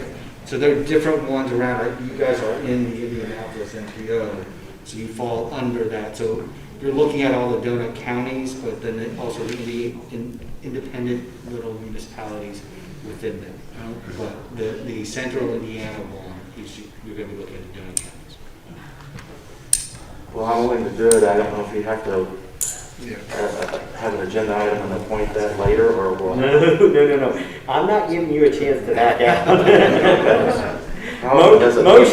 Motion for Shane to sit on the Indianapolis Metropolitan Planning Organization as a representative of Mooresville, please. So moved. Motion been made. Do I have a second? Second. As long as he doesn't return a favor. Motion made and seconded. All in favor? Aye. Can I vote no? I'll vote aye. Aye. We appreciate that very much. And please don't get discouraged. I won't. It doesn't mean once a month, do you think, or? Do you Oh, it's every other Twice a day. week. Twice a week? I may not make them Am I all. allowed to comment on this? Yes, Well, please. last question. First of all, I don't think that it has to be a town council member that attends those meetings. Is that correct? From a legal standpoint? From a legal standpoint, because I think when 69 was threatening to go through our town, there were other members of Mooresville community that was coming to those meetings. Yeah, it doesn't have to be a member of the council to be Exactly. appointed, so like Dave was appointed I earlier. have nothing against Shane going and getting informed and whatever, and informing us. We have But I'm just we have two representatives. Would you go? I would. I will say that I It would. doesn't have to be one of you, but you are more than welcome, and I think people of this town are more than welcome to go and should, but I'm just saying it doesn't have to be the town. And then they have in the past, okay? Yes. Because I know when 69 was threatening, there were some outstanding members that helped us get organized and not allow that to happen, but they had to go to all those meetings and be our ears and eyes and. Can I piggyback a little bit off of what she was saying as far as does it have to be a council member? I think the issue that, and I know I'm not the only person, maybe the only person standing in this room, but I know I'm not the only person in this community that feels that a lot of our boards and a lot of our things that our town council and our government is controlling is extremely intertwined. And we kind of want to see some change in that. So I think that's kind of where we're like, okay, does it have to be a council member? Does it have to be David, who's so tied in with the council, with all of these other boards and these other departments? So I think that is just kind of the concern that some of us are seeing. Do you live in the civil town of Morrisville?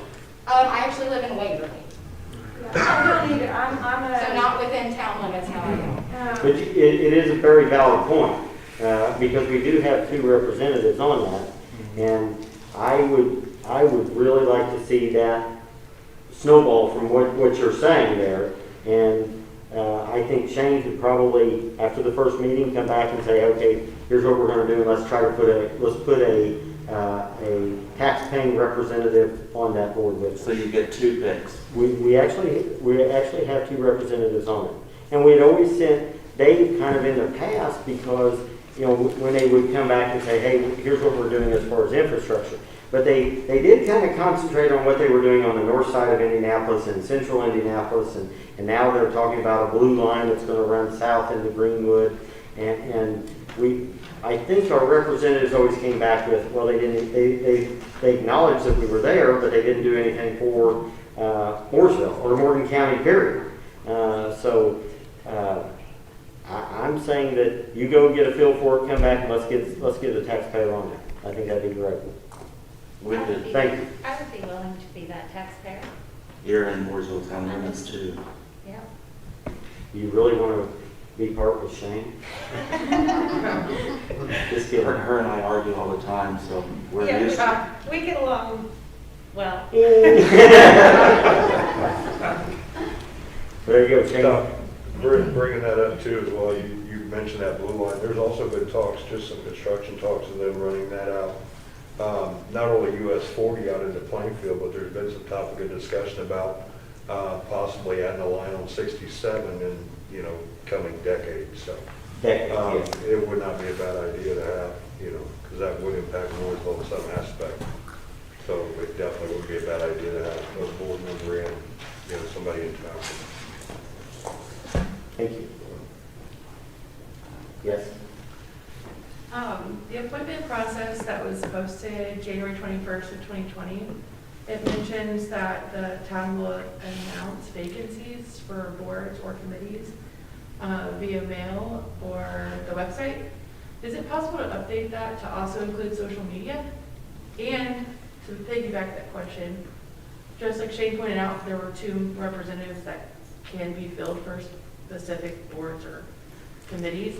Are there any other opportunities for the public to serve that maybe we're not aware of? There are. Representatives could be filled somewhere. There are, and the fact that you want to, that you said on social media, we will do that right now. Isn't this broadcast video? Yes.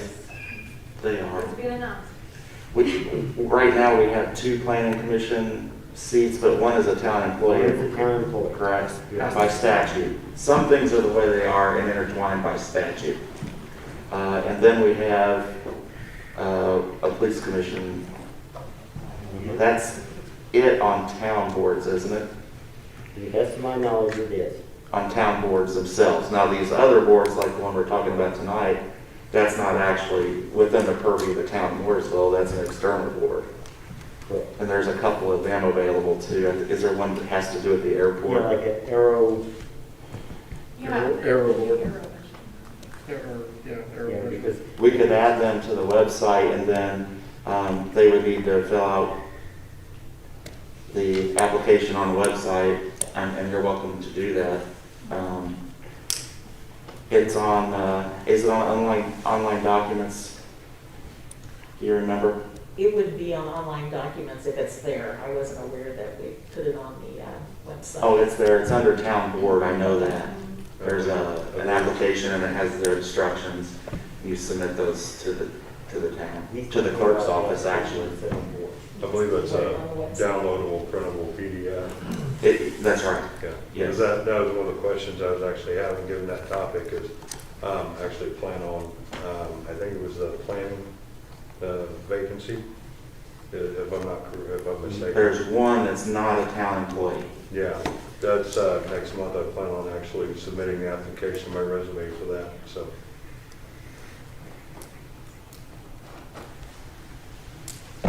I think the general consensus is that the general public is not aware how to go about saying, hey, I would like to do that. I would like to serve in that capacity. Also, I think it's an issue that there needs to be some clarification about what the qualifications for a particular seat is. What are the qualifications to be a police commissioner or to sit on the planning commission? And what would the board consider as qualifications for those particular seats to be filled? That way we're not getting a bunch of people unqualified submitting applications, but if we could clarify on the website or on social media of some sort what those qualifications are, then people that are qualified for those that might be interested could see that and then submit an application to be considered for it. And I just think that information is not that readily available to the general public. And I think that's what everybody's trying to say here. We would like to know more about what these seats are and who's qualified for them. Sadly, historically, no one cared. I mean, we would try and we'd ask people, and everyone was just too busy. And I totally agree. And when you said, what are their qualifications, there's been times that we were just happy that someone asked. I agree. All of the positions are set out by state statute, and all of those state statutes give kind of the qualifications.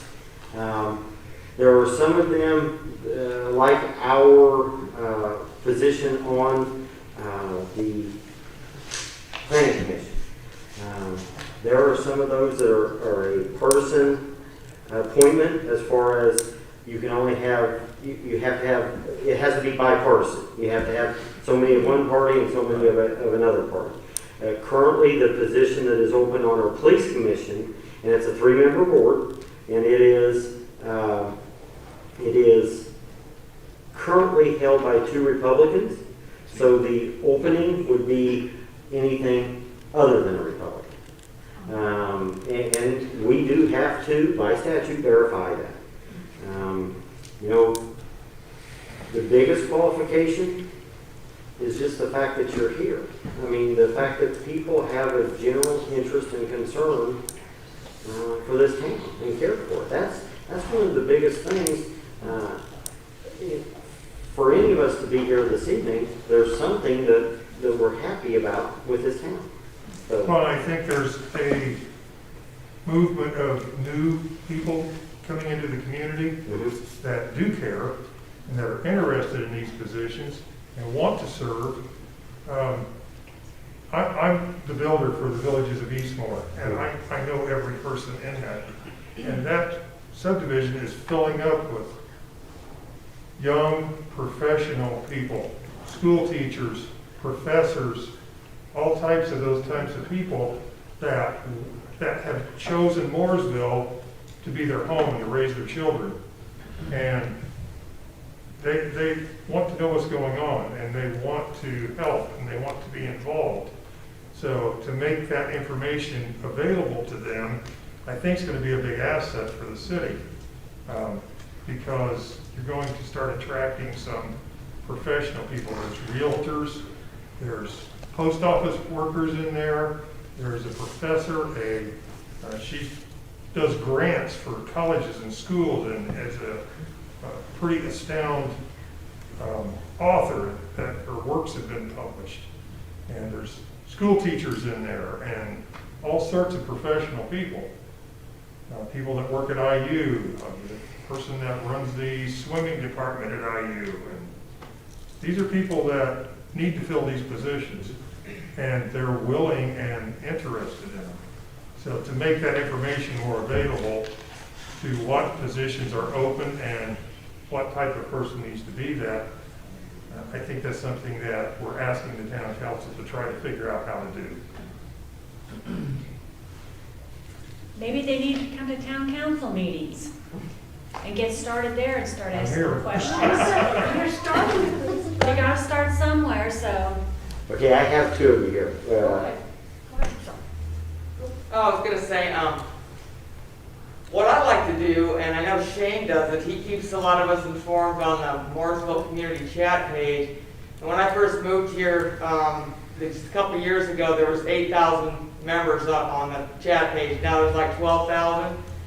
And you know, we like to talk about this kind of stuff, and it's gotten streamlined, so anybody that was turned off by it before, it's not so tabloid anymore, it's not the Inquirer anymore.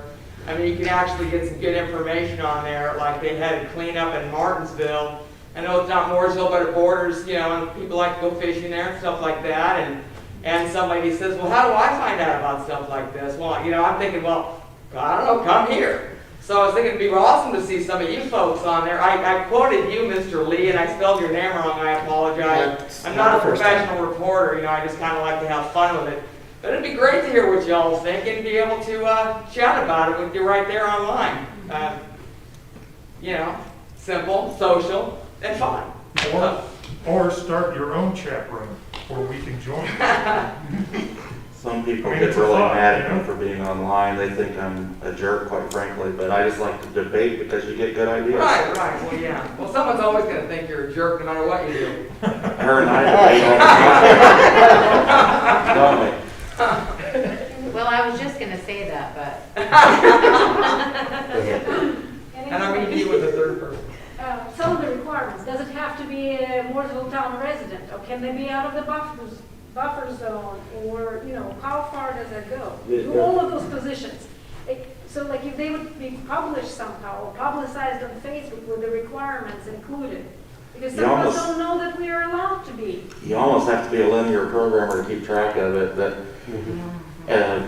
Like the park board, they have an appointee by the circuit court judge. They have a school board appointee. It goes on and on. But I mean, we could.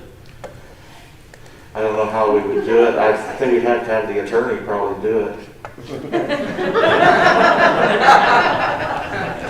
You didn't want to be on the board with me, so now you have to do this. I think what we could probably do is reference the IC codes and even snapshot those in there. Yeah, I mean, just like what you said with the park board. I mean, there's a lot of intricate things that go in there that, you know, and even you asked about, is there positions for outside of the civil town of Mooresville? On our planning commission, there were 2 positions. We don't get to appoint those. Those are appointed by our county commissioners. And I mean, so there are a lot of opportunities. And again, like we were just asking, that's why we're. No, that's great. That's fantastic. I think this is the first time we've ever had anyone ask. This is great. Just in the future, so you know, the public comment section is for what you're doing right now. So don't pass that up in the future if you want to say something. That's what it's for. Okay, then on that note, I don't know if I'll ruffle feathers again, I'm pretty good at doing Oh, that. boy. We're getting good. I will say, coming from the younger adult generation in this county, I think a lot of us feel intimidated because Mooresville has a reputation of having the good old boys mentality.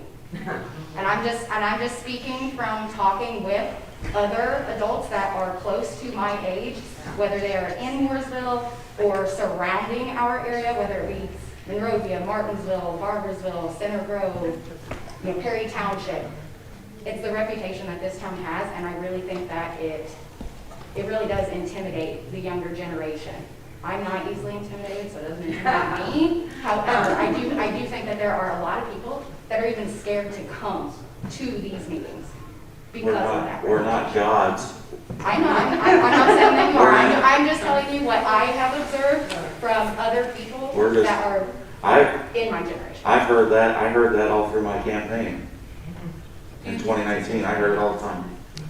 Yeah, and I'm just saying, I think it really does deter a lot of the younger generation from getting involved because they feel like it's a lost cause and it's a lost battle and it's a lost war. This is the busiest meeting I've seen in a long time. This is the first one that I've ever attended, and honestly, it's the first one that I've ever seen other people have shared the information other than having to go to the government's website to find out when the schedule is. Or to Shane's Facebook page. Yeah, or to your Facebook page. You do an absolutely fantastic job of keeping us informed on social media. Some people hate my guts for that. Well, I do not. I'm also part of the younger generation argument, like I'm only 20, but I'm here tonight. And I've not once felt intimidated about being a part of the Mooresville community. I'm from New York, so I kind of came here. And I had to insert myself in. And not once did I ever get the air of intimidation, but I just feel like there's such a lack of connect, especially towards the younger generation. Not necessarily because you guys are here and we're here and there's no means of communication, but the only things I really know about what's going on is I just happen to find the Facebook page, and Shane makes a lot of comments about what's going on, town council meetings, and it's what I needed to know what was going on at all. But at the same time, it was kind of discouraging when it was just one source coming over and over again, and it kind of felt like if it's only one person contributing to what's being put out there, that I don't feel like there's much to contribute overall. If it was just one person kind of giving you the information, I didn't feel like there was much of a force or a body around it. And it is my opinion. I'm one of 5. Yeah.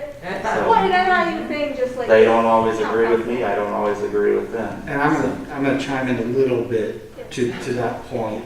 Part of it is stuff that I tell this council in that when you talk about the open door law in the state of Indiana, if there are more than 3 council members in a situation where they are receiving or discussing information regarding the town, that qualifies as a meeting. And if we don't advertise that properly, then we are in trouble. And so I don't like for a bunch of council members to be on these open things, because then that just makes it absolutely impossible to kind of keep track, advertise with the 48-hour advance notice. So there's a lot of things that come into play with that as to why council members won't get on, especially if I'm sitting there representing. So that's just one of the things. But again, that the practice of government is the most regulated space in the world. Everything that they do is governed by statute. And because of that, they have to call me a lot, and I have to say, no, you can't do that. All 5 of these guys have heard me say no, no, no, no, no. I don't like to do that. Especially me. But it is the process. So there are a lot of things that are internal and set up through the system that prevent some of that disclosure. But I mean, I think sharing it on a website type of situation would be possible. Interesting. Thank you for letting us know some of the legal ramifications of what could happen, because I don't think that's something that a lot of us take into consideration, is unless we have a law degree, is the legal stuff. Yeah. Google Indiana public access handbook. It'll tell you a lot. Can I ask a question? I want to ask you a question. I was at the planning commission meeting last Thursday, and there were five members there, or commissioners, that voted, and my understanding was it had to be unanimous. How many people currently sit on the planning commission? It's 9. but There are we- 9 Yeah, members currently? and we had 8 at that time that were serving, so we were down 1, now we're down 2. Well, there were only 5 there That's Thursday right. night. You're right. I think 2 were on vacation. So you're saying there were only 7, there's only 7 active members? After that meeting, yes. Meeting was 8. Okay. Because seven- we've had seven. one resign since that meeting. And so it still requires a vote of 5 of those members to pass. You have to have a quorum, so here we'd have to have 3, because there's 5 members, so you'd have to have 3. Well, that's tonight, but let's say at the next zoning planning commission meeting, which is, I think, scheduled for April 8th. Yeah. If all 7 members are there, will it take 5 of them to pass a motion, or whatever you do? Yes. Okay. Is that possible that you get that many members in agreement that you will be able to pass anything? Has to be a majority of the 9.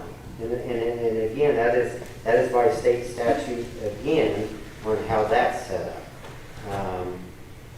We do have a buffer zone, a non-jurisdictional area that our planning and zoning covers. So that takes it from the 7, from what is 7 that's appointed by the town, and adds those 2 to it to 9. Is it the perfect scenario? Probably not.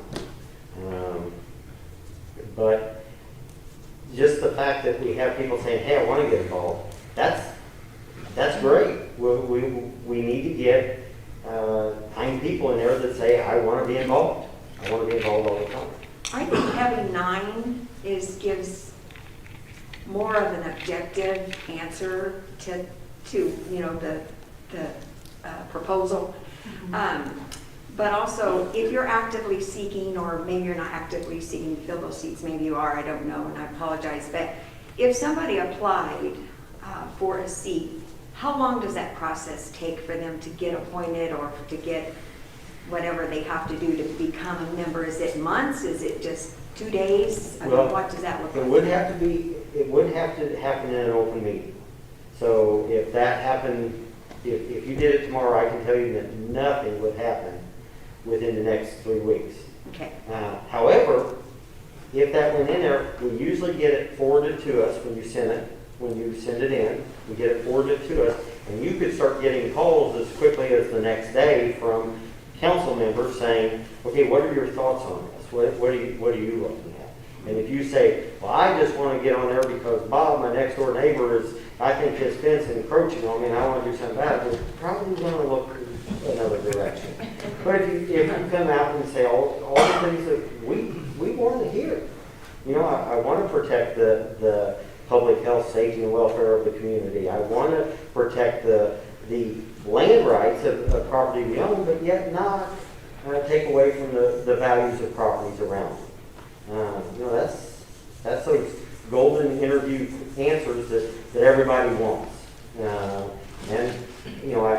I kind of over humorized the first part, but we have had people that have said, "I want to go on that planning commission because I want to stop that guy." Well, that's not what we deserve. And when I say we, I mean the citizens of Mooresville. The application is pretty detailed, so we get a lot of information about applicants now. Before last year, there was no online. So we've actually come quite a ways to this council's credit, I think, because we didn't have a process didn't have an application before, didn't have it advertised on the website before. So we're trying. I hope that those seats get filled, all of the seats get filled, and I would just ask that you, try to at least get the word out that they're open to the public so that they know if anyone does have serious interest to fill it. because I do believe that the more voices, you get a better picture of how, you know, different opinions, that sort of thing. So thank you. Sure. I do want to say, I think everyone here has been very receptive of what we've been discussing this evening. So I do agree with her to some extent that Mooresville does have a stigma of the good old boy system, but I don't feel that here. So, and I think you all are genuinely concerned, and I want to commend you for it. I think generally what we're just asking as the public is to make this information more accessible to the public so that we understand when there is a seat available and what entails in that seat. And if you do that on the town's website or however you figure out how to do it, I think we're just asking you to address that aggressively and figure out ways to inform us better about what you need so that we can participate and we can fill these seats with qualified people. Well, Aaron Marley that was in here, I've known him for 35 years, and I consider him a friend. The good old boy system, when I say I consider him a friend, if he didn't like my answer, then he's not my friend. The answer is, this is by statute, this is protecting that. So the good old boy system is only if you let it intercede by what's right, in what's right. And you know, he may call me and rib me tomorrow and say, man, you didn't help me out at all, but that's not what it's about. And he knows that. He's a good man too. So, you know, it's tough to sit up here and make decisions that we know may make someone mad that you consider a friend, but that's just part of it. Exactly. If I don't want that, I need to get up from this chair. And Well, that's the same way with all five. I think council explained some of the guidelines that you have to conform to that not necessarily the general public is aware of that. You can't all get on a chat room. You can't all do that. You just can't. And we understand that now, and I think that was good information. Yeah. And don't get me wrong, I wasn't insinuating that I thought it was that way. I'm just saying, and you all know, you live here, Mooresville does have a little backwoods stigma that it needs to overcome. And I think we're doing that in great strides. Mooresville is not what it was 5 years ago. You've got a lot of new faces moving in here. You've got a lot of professional people moving in here. And it's a great place to live, and people's figuring that out. And you're very receptive to all this, and I appreciate it. My grandfather was on this council 60 years ago, and that was going around back then. Exactly. But you know, I think it's you know, it makes it glamorous, I think, for people to talk about it. Probably so. It's good press. Sorry. I don't know which one of you guys flip a coin. Go ahead. I would like to say, you know, the Mooresville Police Department and the Fire Department and stuff, they all have their Facebook page, and they are fairly active on their Facebook page with things that they put out for the community and that kind of stuff. So I'd just like to, I think, see the town of Mooresville, their Facebook page being used a little more to let us know what these positions are available. And so it doesn't have to necessarily be, you know, in the community chats or anything like that. It could just be on the Mooresville Facebook page, not just their website, because, you know, I mean, in all honesty, a lot of people don't go to websites anymore. They are using more social media. Well, let's make that happen.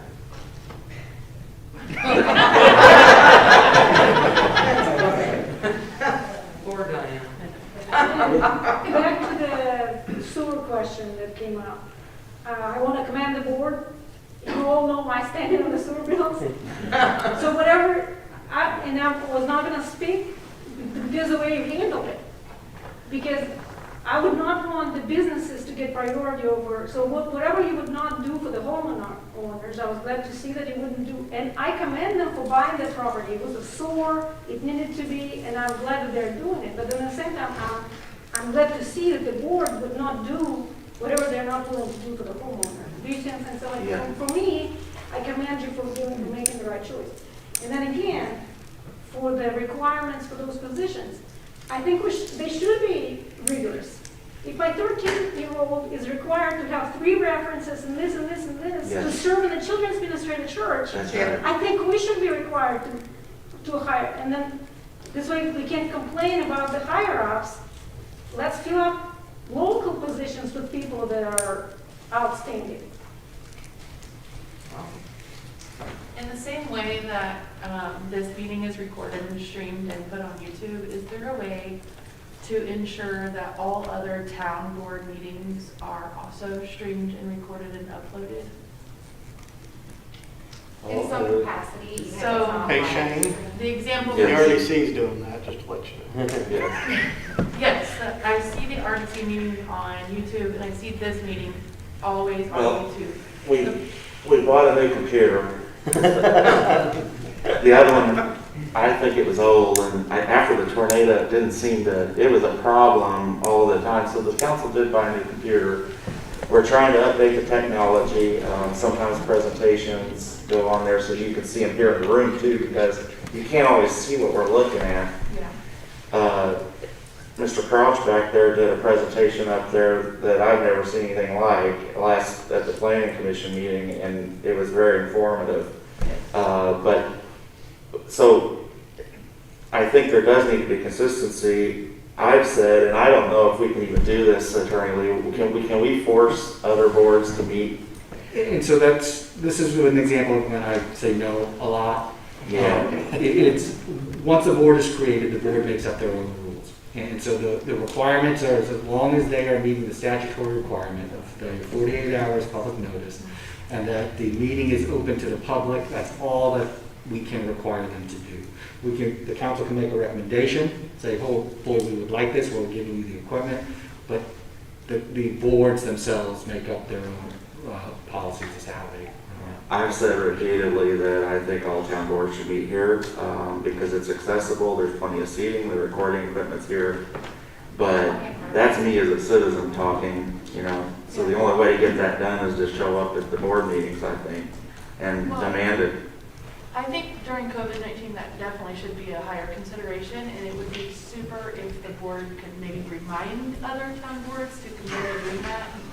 Because the example of last Thursday's town meeting, I personally know people that had COVID that couldn't come, that really wanted to attend, and you are missing the details of like Mr. Crouch's presentation, or or photos that get shut up. You're missing those intricacies in the meeting minutes, right? Because you don't get to see them for yourself. So that's why having it streamed on the website and on YouTube is pretty critical. I like it because it holds us accountable to what we say. It protects us too. I really think that would help with the reputation that I was talking about earlier, and I will kind of second what he was saying. I am not feeling any of that here in this room tonight, so thank you. First of all, because I grew up in Centerville. And I've now lived over here in Morgan County for 10 years now. It'll be 10 years in July.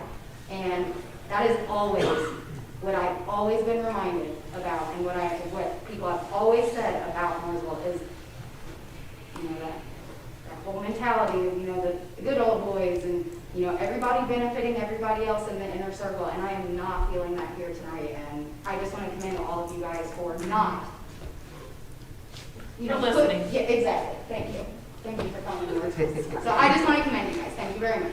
People said I was short too for many years. I think we would just like to see something streamed better than Shane's phone. When you go to their website, go to the online documents, it's got meeting minutes there, and if you click on that, you can select any meeting of town council, I can guarantee would be on there. Can't But that's speak printed, on it. Pardon? printed meeting minutes or? Oh, printed, yeah, you go on there as well and get copies of the ordinance, the resolutions, the meeting minutes. Yes, The the video. YouTube recordings are there. Okay. We are upgrading technology here too. If you can tell them maybe what's going on with these purple cords, I don't know what they are even. tomorrow, we're going to be installing a new audio recording equipment, and it's going to be a little bit, we're doing away with these antiquated mics. They're going to be little black boxes, and it's going to help us take 2 computers and condense it down to 1. We've got audio recording going on, we've got video recording going on. So this way it'll be a little bit easier to navigate through the different applications for myself. Plus, we're hoping it's going to solve some of our problems with the hiccups we've been experiencing off and on. Yes, sir. I noticed Shane has 2 microphones and I have 4. Can we just have one though? Actually, there's going to be 6 total. 2's going to be on this side of the podium, 3 on that side, and 1 for the podium. Surround sound. And they're supposed to pick it up that far away? They pick it up that far away, huh? Mm-hmm.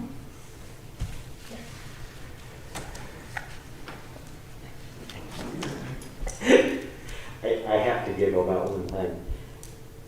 I asked for a motion to approve claims. I was just sitting here letting everybody go. Did that answer your question on the MPO? I know that now. Back to that, that was 3 weeks ago. But thank you, each and every one of you that said something. Thank you. Yeah. That's local government's the most accessible form of government in the world. And we're what you guys make us. We're what you guys inspire us as far as, hey, we need this. I don't have too many original ideas. Most of them come from people that say, hey, what about this? I say, I hadn't seen that from where I'm looking. So thank you, each and every one. Motion for approval of payment of claims? Make a motion that we approve claims in the amount of $947,812.14. Motion been made, do I have a second? Second. Motion made and seconded, all in favor? Aye. That's a great 5-0. Town council comments.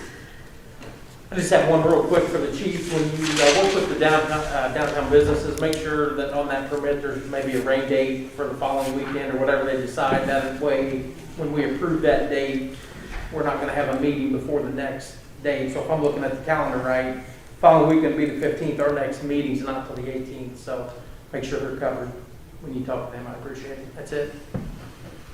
One quick comment from me. The Rex Cook at the school system contacted me and asked us to put a crossing sign, a pedestrian crossing sign by the tennis court and softball field. I think it's where the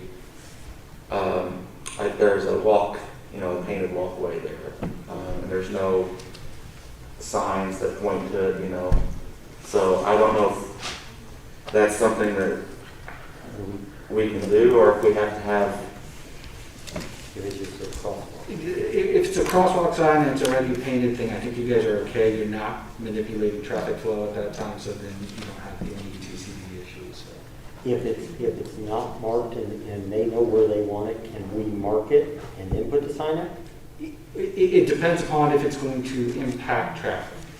So if there's been something that has already been designated and gone through a traffic study that says a crosswalk is here, and we're going to put the sign up just notifying people a crosswalk is there, then that is fine. If you are looking to install a crosswalk, then that is a different animal, and then you have to have some engineering report in order to justify that. Have they talked to you about it at all, Dave? Not the sign. They asked to paint the crosswalk there a couple of years ago. You can paint it. Is this where it's like a speed bump? You might double check that this was his exact wording. I want to make sure it's the right place. But that's the only one I can think of off the top of my head is where the speed bump is. I knew where they were also. If it is an established crosswalk, can he go ahead and put up the sign? You can put up the sign if it's established. Do we have to motion that? I mean, that's part of his job. I mean, as long as he's got the funding for the signs, it's good. So if you have appropriated funds. So good. Anything else? He does. You have the money, right? Yeah. Superintendent salary.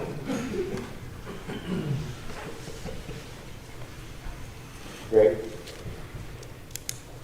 You have anything? I just want to let everybody know I'm on Facebook every day. It's mostly to wish people happy birthday and see how their families are doing. I don't engage in political speak on there, but anytime anybody wants to ask me a question, I'm always there. So, or the town website. I always take time to talk to somebody.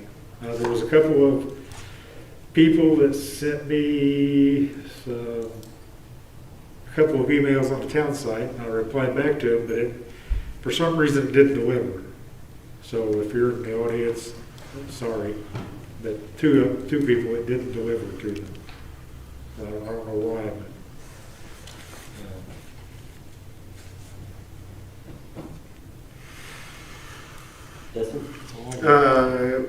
Real quick, I would like to commend Detective Rich Hart. He sent, I don't know how many emails, but I got one today about his efforts to help bring light to Susie's Place, which is a child advocacy partner.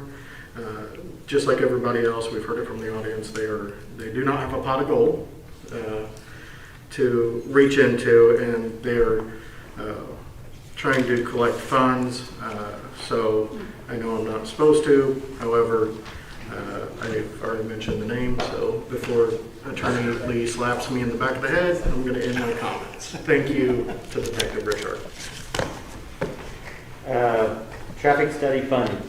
I received an email from Andy Taylor, and they have agreed to, the school board has agreed to partner with us on our traffic study. I got an email from our RDC chairman, and he said that they also agreed to partner with it. Now I wish I had to ask for more money since they so willingly did it, but now we are at a third and a third and a third. From there, I guess I do need permission to request a current contract that names all three of the participating funding mechanisms, and then permission to sign and move forward since we've already approved the contract. And I'm requesting that in the form of a motion. Is it possible to add Jefferson and Harrison to it?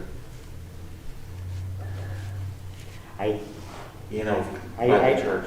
I'll find that out. I'll bring it at our next meeting. We'll find that out. What bothers me about that is I know the chief said that we had a bunch of accidents there, and I think we'd had 8 in 5 years. Well, I sent all of the statistics to the council. Yeah, it wasn't as many as what I expected to be. So I think some of them have just been highlighted as the problem. Have been what? Highlighted. I don't know that. No. The more recent ones we've had. Okay. Too bad it doesn't catch near misses. Okay. But I can reach out and I can find that answer.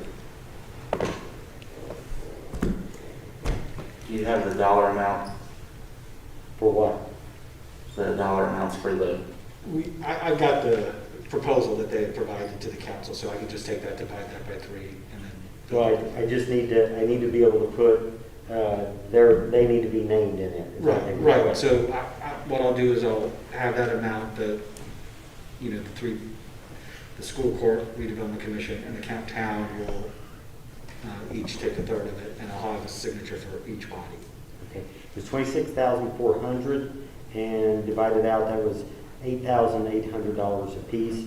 If hindsight's 20/20, I should have said it's $15,000 for redevelopment and $15,000 for school board. Sorry, missed that. But it is third equal values. Do you want a motion though to move forward, or were you just informing us? I can draft it and I'll bring it to the next meeting, okay. And then you can talk about it. And then I'll find out from the company, Dave. I need that contact person. Find out what it would take to add that. I have no further comments. Our next meeting date will be Tuesday, April 6th 2021, what do you say? Show of hands, we want to have it here? Sure. Okay, we'll have it here. I need a motion to adjourn. Motion to adjourn. Motion's been made, do I have a second? Second. Just gotta get out of here. Finally. Gotta be legit. I'll take care of it, yeah, thanks. With regards to the gun law, we'll push the resolution, I'll need to make arrangements to get those to them, get my phone documents to What do you think, Greg? I'm having a vet working on it for our long-term. He's actually kicked us in the pants and we lied to him. I'm good, how are you? I'm here. Do it this way then? I haven't glanced at Yep, no ice cream? no, I should have brought it for the whole building, maybe next week, or next time. I got drive-through with the kids. Yeah? They switched me to 12, and then my wife is on the COVID team. Oh, nice. She's hopping right now. Actually, it's slowing down a little bit. She got a couple days off, so. That's awesome. And this week we are spending 3 Yes. days. Oh, really? I'm like, I don't think this is happening again. I've just been, since we reopened February 6th, I have had 1 day off, so. I left today, it was 6 o'clock, and I was like, it's 6 o'clock, you guys, I have to go. Okay. I can work that. We just got our new ones, but it's gonna be months down the road. We still gotta get ammunition, we still gotta get, I mean, everything's. If you, So it's gonna be a long process. spring break week, we're gonna have all kinds of specials and stuff going on. Okay. And Angie Turley she's going to be offering coupons for free kids ice creams if you see her Facebook or go on her Facebook page. Yeah, we're partnering with her, and so kids ice cream will be free that whole week. And we got a lot of things going on. Yep. I want to talk to Steph or Shane about it. Maybe we can even. And I want to get there. That's me. That's what I thought. I'm Jess. Nice to meet you. I knew there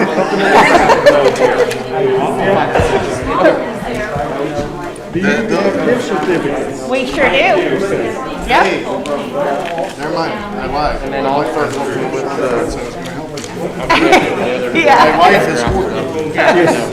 So we actually had family. And we had some gift certificates to give to her place. They're from Tennessee. So they come up and we're going to hit Grays. And we hit Grays and they're like, what do we do now? And my wife was like, ice cream place. And she pulls out this thing of gift certificates and they're like, what?